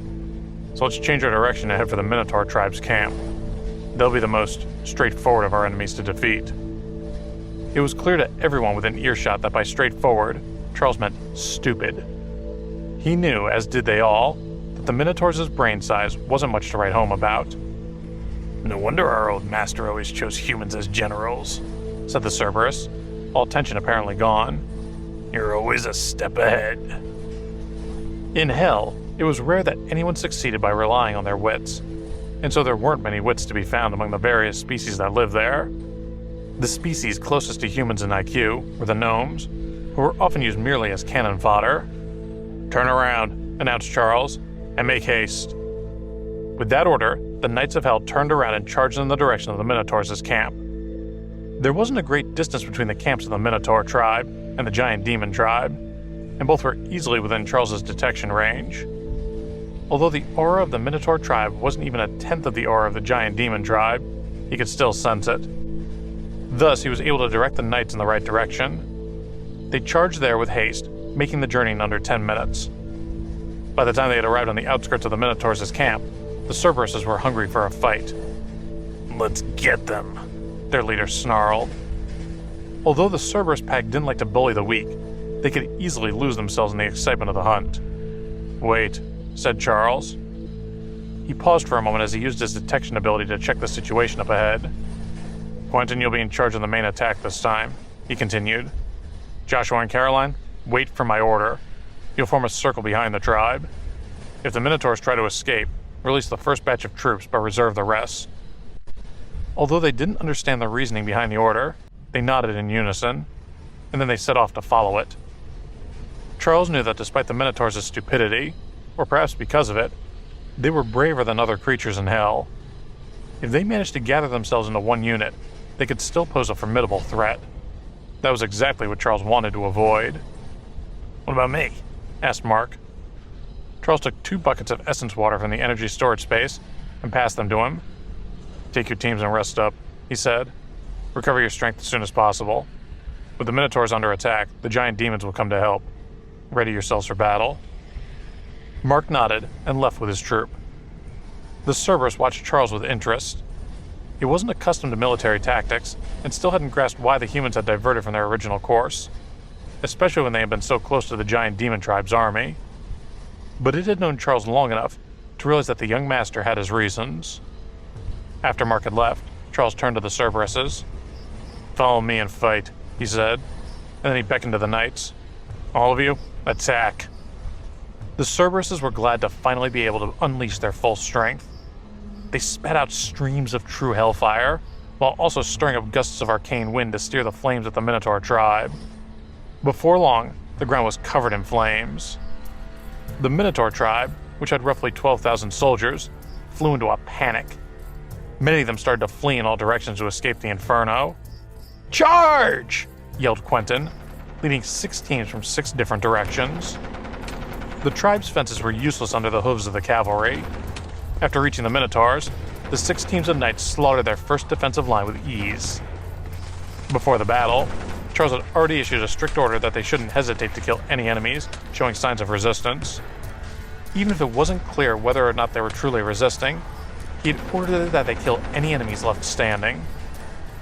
There were more than 200 knights in total in Quentin's troop, each armed with a dark iron longsword, well suited for a battle on horseback. They were such experts with their weapons that wherever they passed, Minotaurs fell in their droves. The captains and stewards aimed for the Minotaurs with the most powerful auras. The Cerberuses did the same, focusing on the strongest enemies. The Minotaur tribe had been caught completely off guard by the onslaught and had no chance to rally themselves. Most fell where they stood, while others ran blindly in an attempt to escape. Those that made it out were easily cut down by the cavalry waiting outside the camp. A group of over 1,000 Minotaurs managed to form a protective circle, facing outwards. They charged at the knights with a mixture of rage and panic in their eyes. At that moment, though, the cavalry that until that point had been sealing off the perimeter suddenly moved aside, catching the Minotaurs unawares. The creatures sprinted clear through the gap with no resistance, dumbfounded that they'd been able to escape so easily. After allowing the attacking Minotaurs to break free, the blockade of knights came back together, charged into the camp. Once they were past the knights, the band of Minotaurs that had been able to escape slowed. How about we fight our way back in? One of them asked. You idiot, said another. We'll be killed if we go back in there. No, we're out now, and we've got to make the most of it and look after ourselves.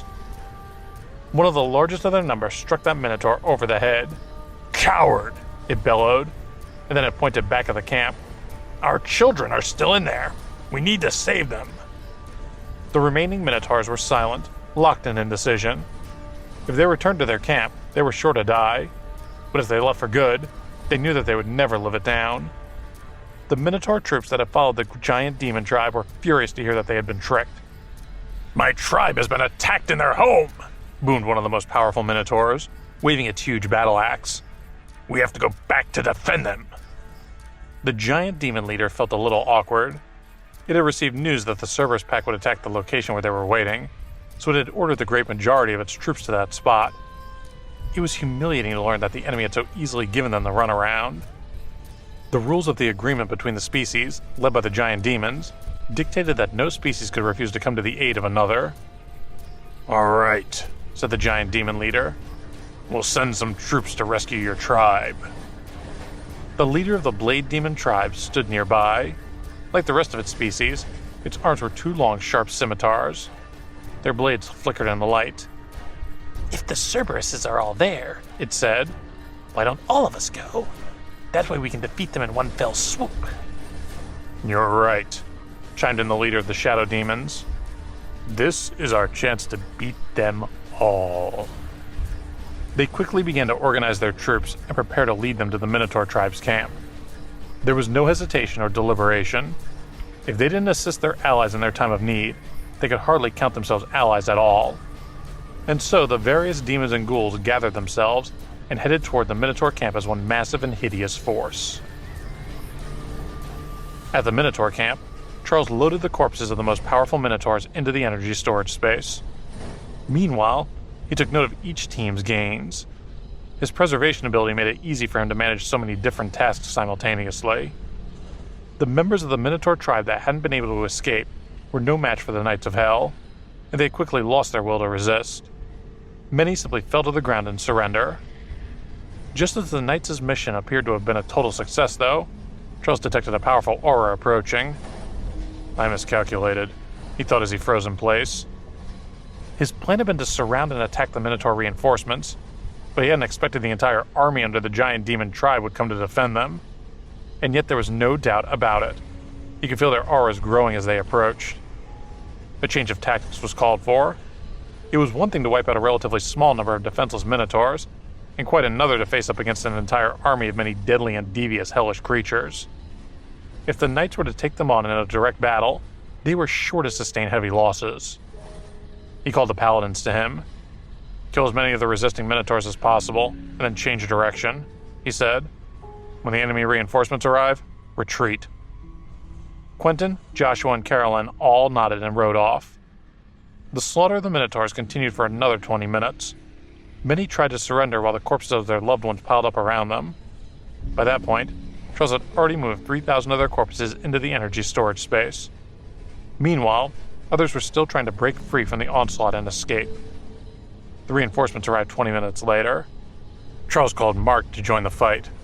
By that point, Mark's knights had managed to rest and re-energize themselves with the essence water.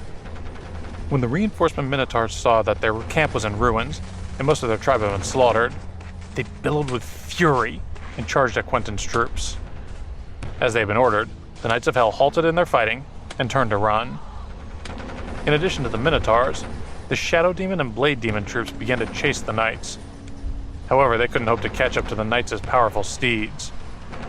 Quentin and the other paladins led the enemy army in a wide circle in an attempt to tire them out. Before long, it was clear that it was working. At first a unified block of troops, the pursuers soon became a straggling line. After all, the giant demons and their allied species weren't accustomed to running at such a pace. After the pursuit had been going on for a while, a shadow demon caught up with the giant demon leader. They're attacking the giant demon camp now, it said, panting for breath. Confound those hellhounds, the giant demon leader boomed. Where did they find reinforcements? And since when did they become so smart? But it was clear that they had no choice other than to dispatch a troop to the giant demon camp. A portion of the Blade Demon and Shadow Demon armies continued to pursue the Knights, while the rest followed the giant demon. They took a few tribes of goblins with them who didn't have their own land and lived as vassals under the giant demons. Mark chopped off the head of a level 5 giant demon, and then he excitedly rushed to the next one. He fought in a frenzy, relishing each cut and swipe. After resting, he'd gathered his knights and joined some of the other high-ranking Daunians, including Charles, to hurry past the reinforcements and directly to the giant demon camp.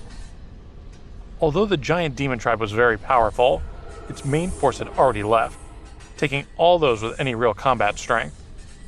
Fewer than 2,000 remained in the camp, and they were so weak that the knights were able to take them out with a single blow each. There were fewer than 300 level 5 demons amongst them. Several Cerberuses had accompanied Mark and the others. A single one of their true Hellfire attacks could burn even a level 6 giant demon to ashes, and there weren't many of those in the camp. Meanwhile, some two-headed hellhounds easily slaughtered their own share of giant demons. Before long, The camp was so empty that the only indications that giant demons had once lived there were the corpses littering the ground. Miranda and Tina also only needed one move to kill a level 5 giant demon. With the joint efforts of the Daunian forces, it wasn't long before the giant demon camp had fallen. When the main force of the giant demon tribe finally arrived, it found the camp reduced to ruins and ashes, with the few surviving demons, all children, kneeling in surrender. Charles stood next to the cowering children, his blade on the neck of one of them. His knights stood beside the others in a similar pose. "I hate to use children as threats," Charles said to the leader of the giant demons, "but I have to admit, it can be very effective." The giant demon leader let out a furious roar. "And who do you think you are?" it asked. "You really think you can threaten us? You think threatening our children will convince us to yield?" "You misunderstand," said Charles. "I don't intend to convince you to yield. I intend to fight you, one-on-one."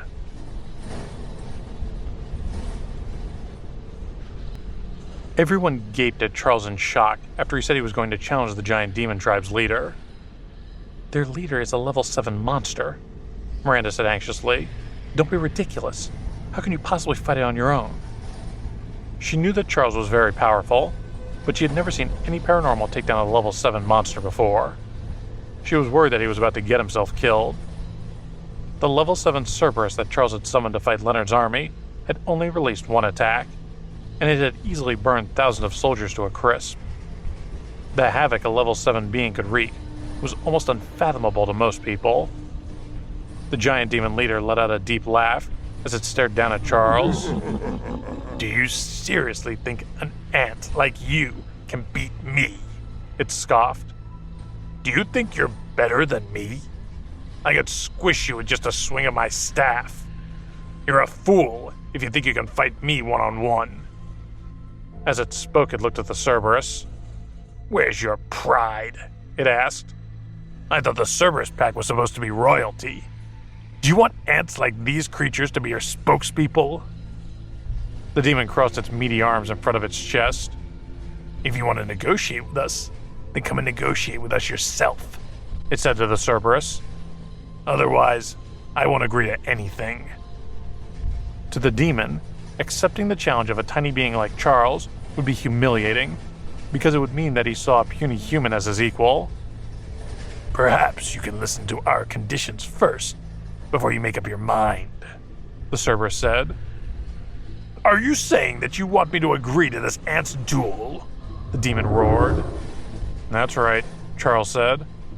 "Of course we don't have to fight one-on-one. You can choose 50 members from your tribe, and I'll choose 30 members from my army who will ride their mounts in battle.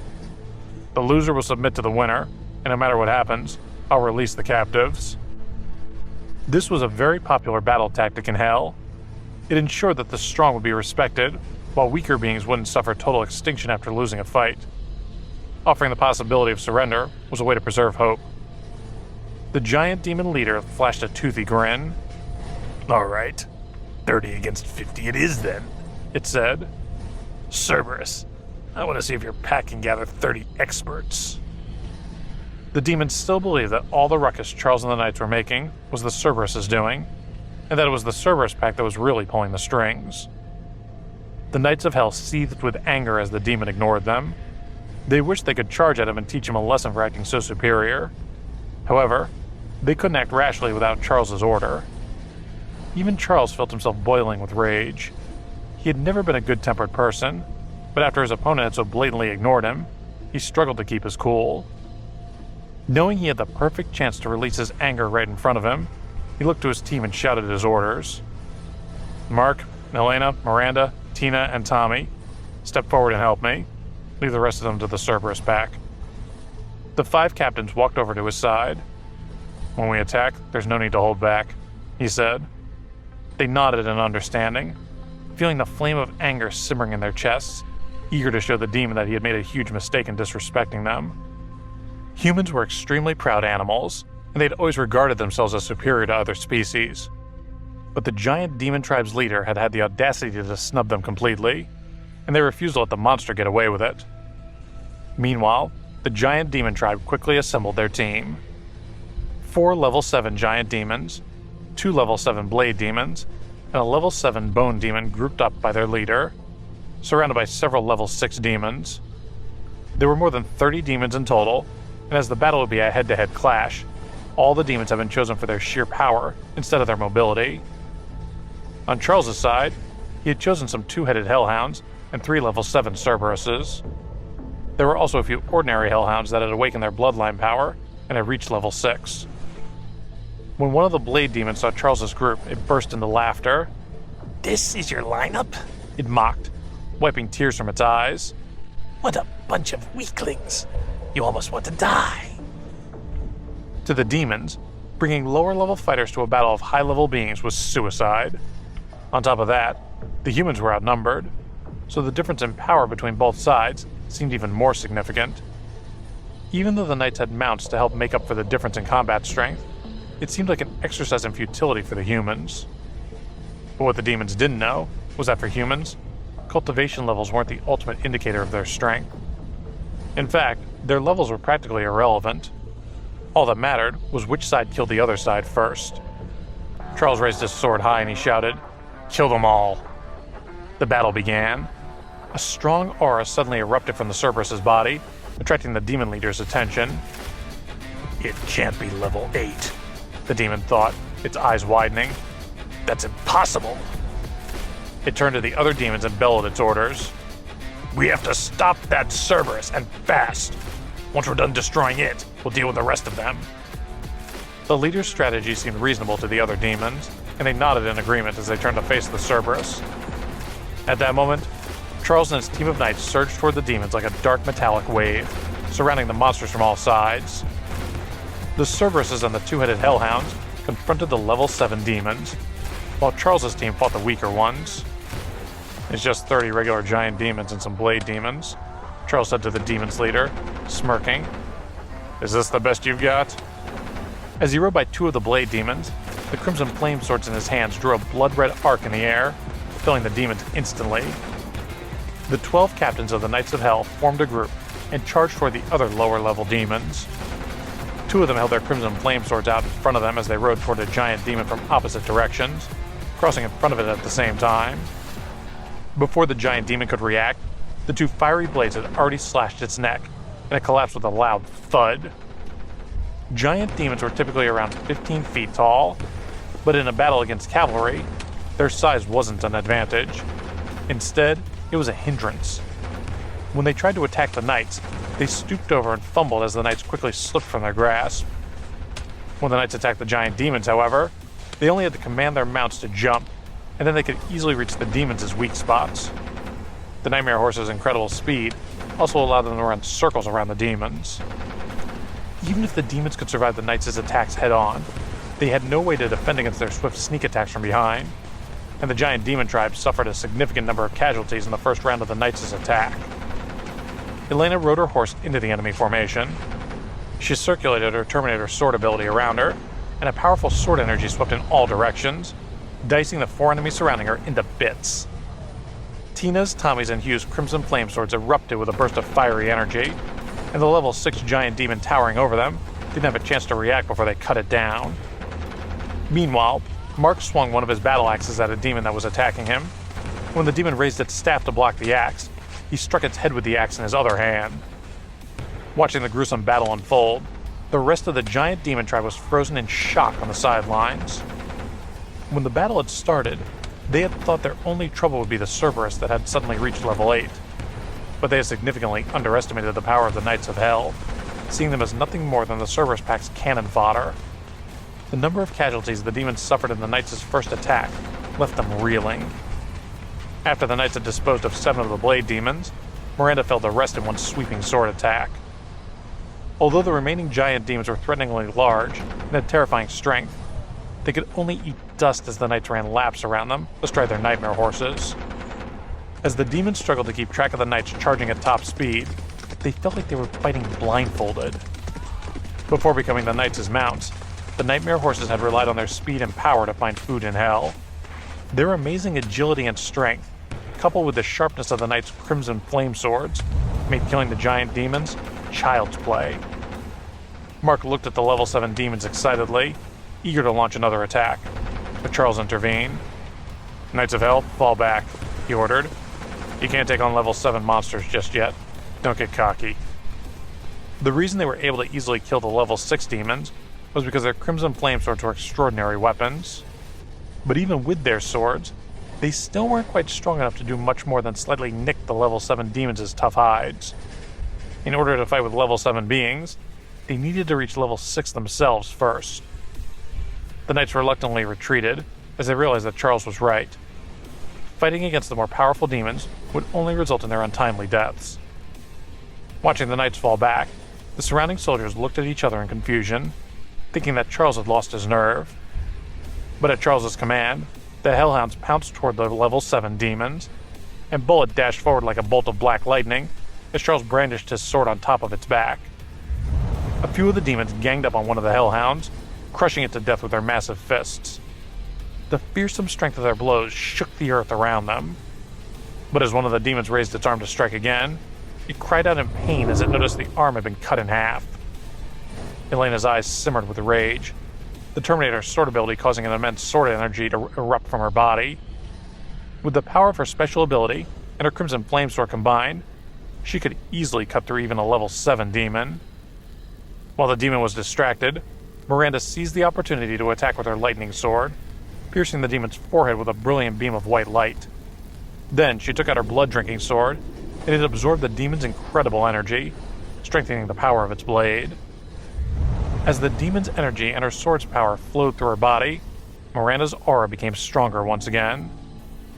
According to Charles, the blood-drinking sword had become bound to her, and she had become bound to it as well.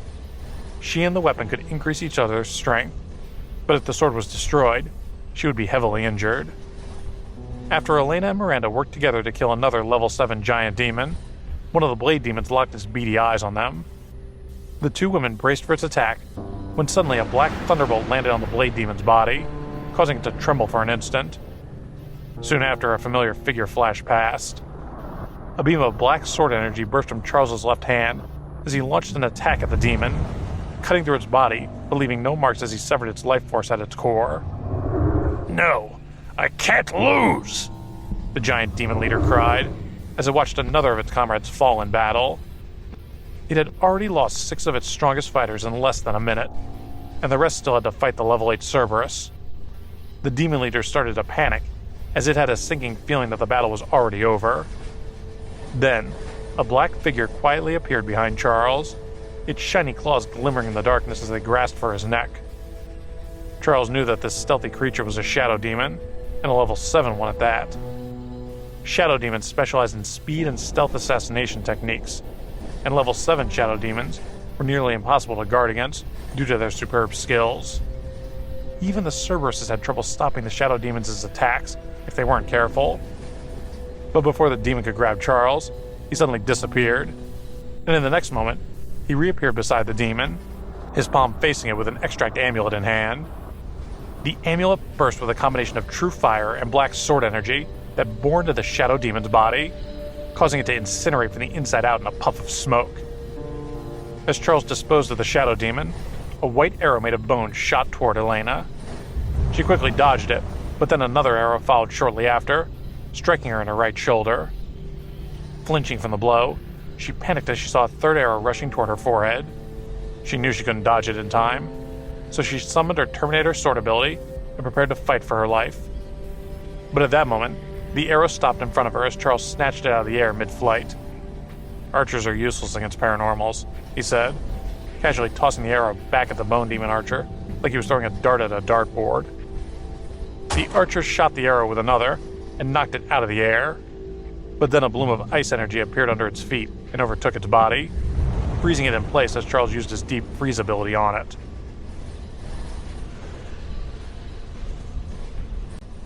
While Charles froze the bone demon to death, the Cerberus pack dealt with the rest of the demons. The level 8 Cerberus spat out searing waves of true hellfire, severely wounding the giant demon leader. Then it pounced toward another giant demon, pressing it to the ground with one massive paw and crushing it to death. The two-headed hellhounds also pinned their opponents, and the ground cracked beneath them as they slammed the demons against the earth. The heat of the hellfire that swallowed the area was so intense that the lower-level soldiers and demons couldn't get anywhere near it. Charles rolled Bullet over to a Hellhound's side, helping it to disarm one of the Blade demons and pushing his team to victory. The entire battle lasted only a few minutes. In an all-out fight to the death, there was little time for drawn-out tactics or strategy. The level 8 Cerberus stood on top of the giant demon leader, its paw on the demon's throat. "Surrender or die," it said with a snarl. The leader's eyes were filled with despair. It had thought that the battle would be an easy victory for the giant demon tribe, but it had turned into a massacre.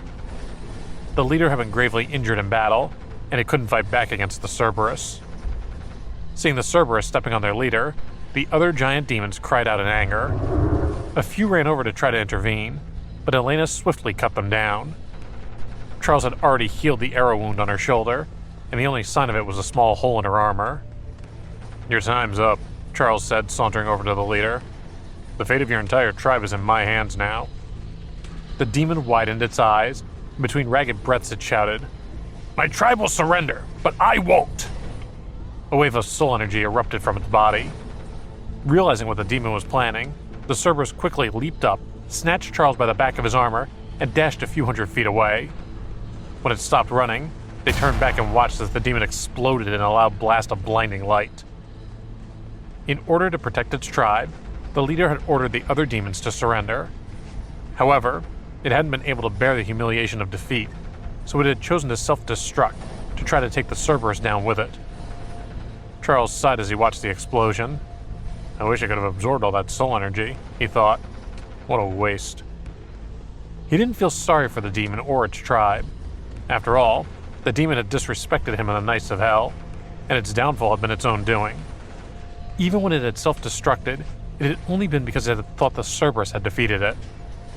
Charles looked at the remaining giant demons. "Your leader gave the order to surrender," he said. "Do any of you have a problem with that?" "That can't be right," one demon shouted. "We'd rather die than surrender." But before it could finish its sentence, Charles killed it with a burst of sword energy. "Anyone else have any complaints?" he asked in a flat tone that sent shivers down the demons' spines. "None at all," another demon stuttered. "We surrender." One giant demon after another, including the Blade demons and the Shadow demons, nodded and voiced their agreement. While most of the demons eagerly surrendered, about 100 refused to submit to Charles. "Kill those who won't surrender," he said coldly to Elena and Miranda.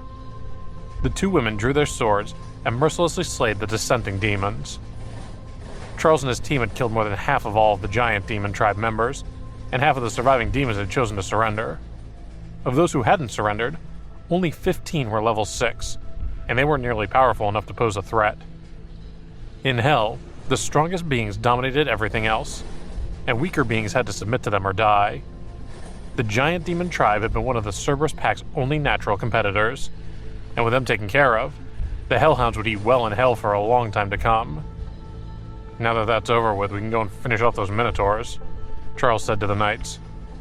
With that, everyone regrouped and went to meet up with Quentin and the others.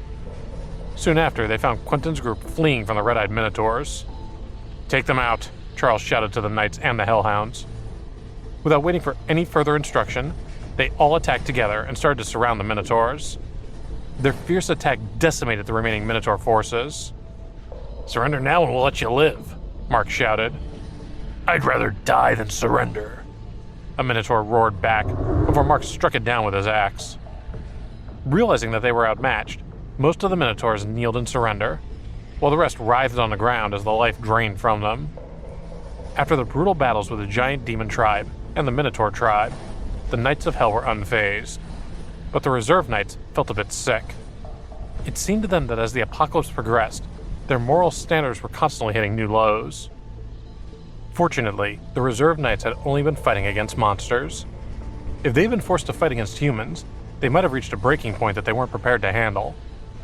In the battle between the giant demon tribe, more than 30 reserve knights had died, while only 2 of the original Knights of Hell had fallen in combat. Those 2 had accidentally bumped into the level 7 giant demons, and they hadn't been able to activate their protective amulets before the demons had stomped on them. Such seemingly minor losses could usually be ignored in the chaos of war, but Charles still wanted to avoid all casualties when possible.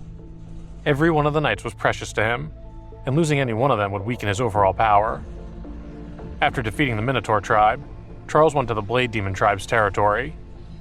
The Blade Demon and the Shadow Demon tribes were settled next to each other. The battle patterns of the two tribes complemented each other, and they were more like one big tribe than two separate ones.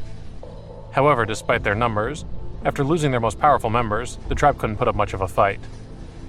In the battle against the Blade Demon tribe, apart from the deaths of a few reserve knights, there weren't any more human casualties.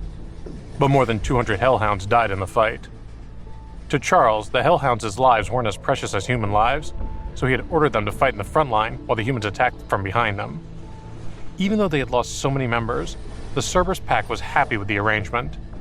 Their pack had been weakened by their curse for so long that they were more than willing to do whatever it took to regain their power in Hell and give them the edge in surviving there. As they took over one tribe's territory after the other, they would be able to feed more and more Hellhounds. So to them, their sacrifice was worth it. There were a number of evil spirits and all kinds of low-level dark creatures in the region. Because there were so many different species, several of them didn't have territories they could call their own. Only those who were able to take over a territory through sheer power were deemed qualified to keep it for their species. Among the dark creatures, there were also a large number of spellcasters. Because of the oppressive environment they lived in, these spellcasters mainly focused on dark abilities.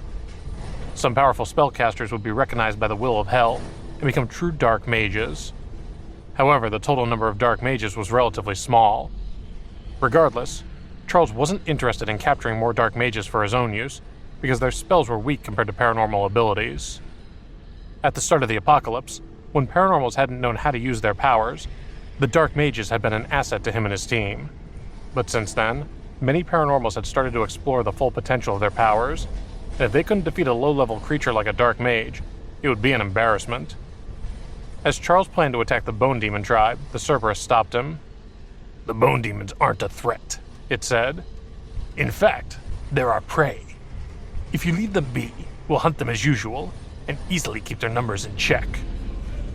With that, Charles ended the war against the tribes of Hell. After defeating a few different species, Charles made them sign a contract between species.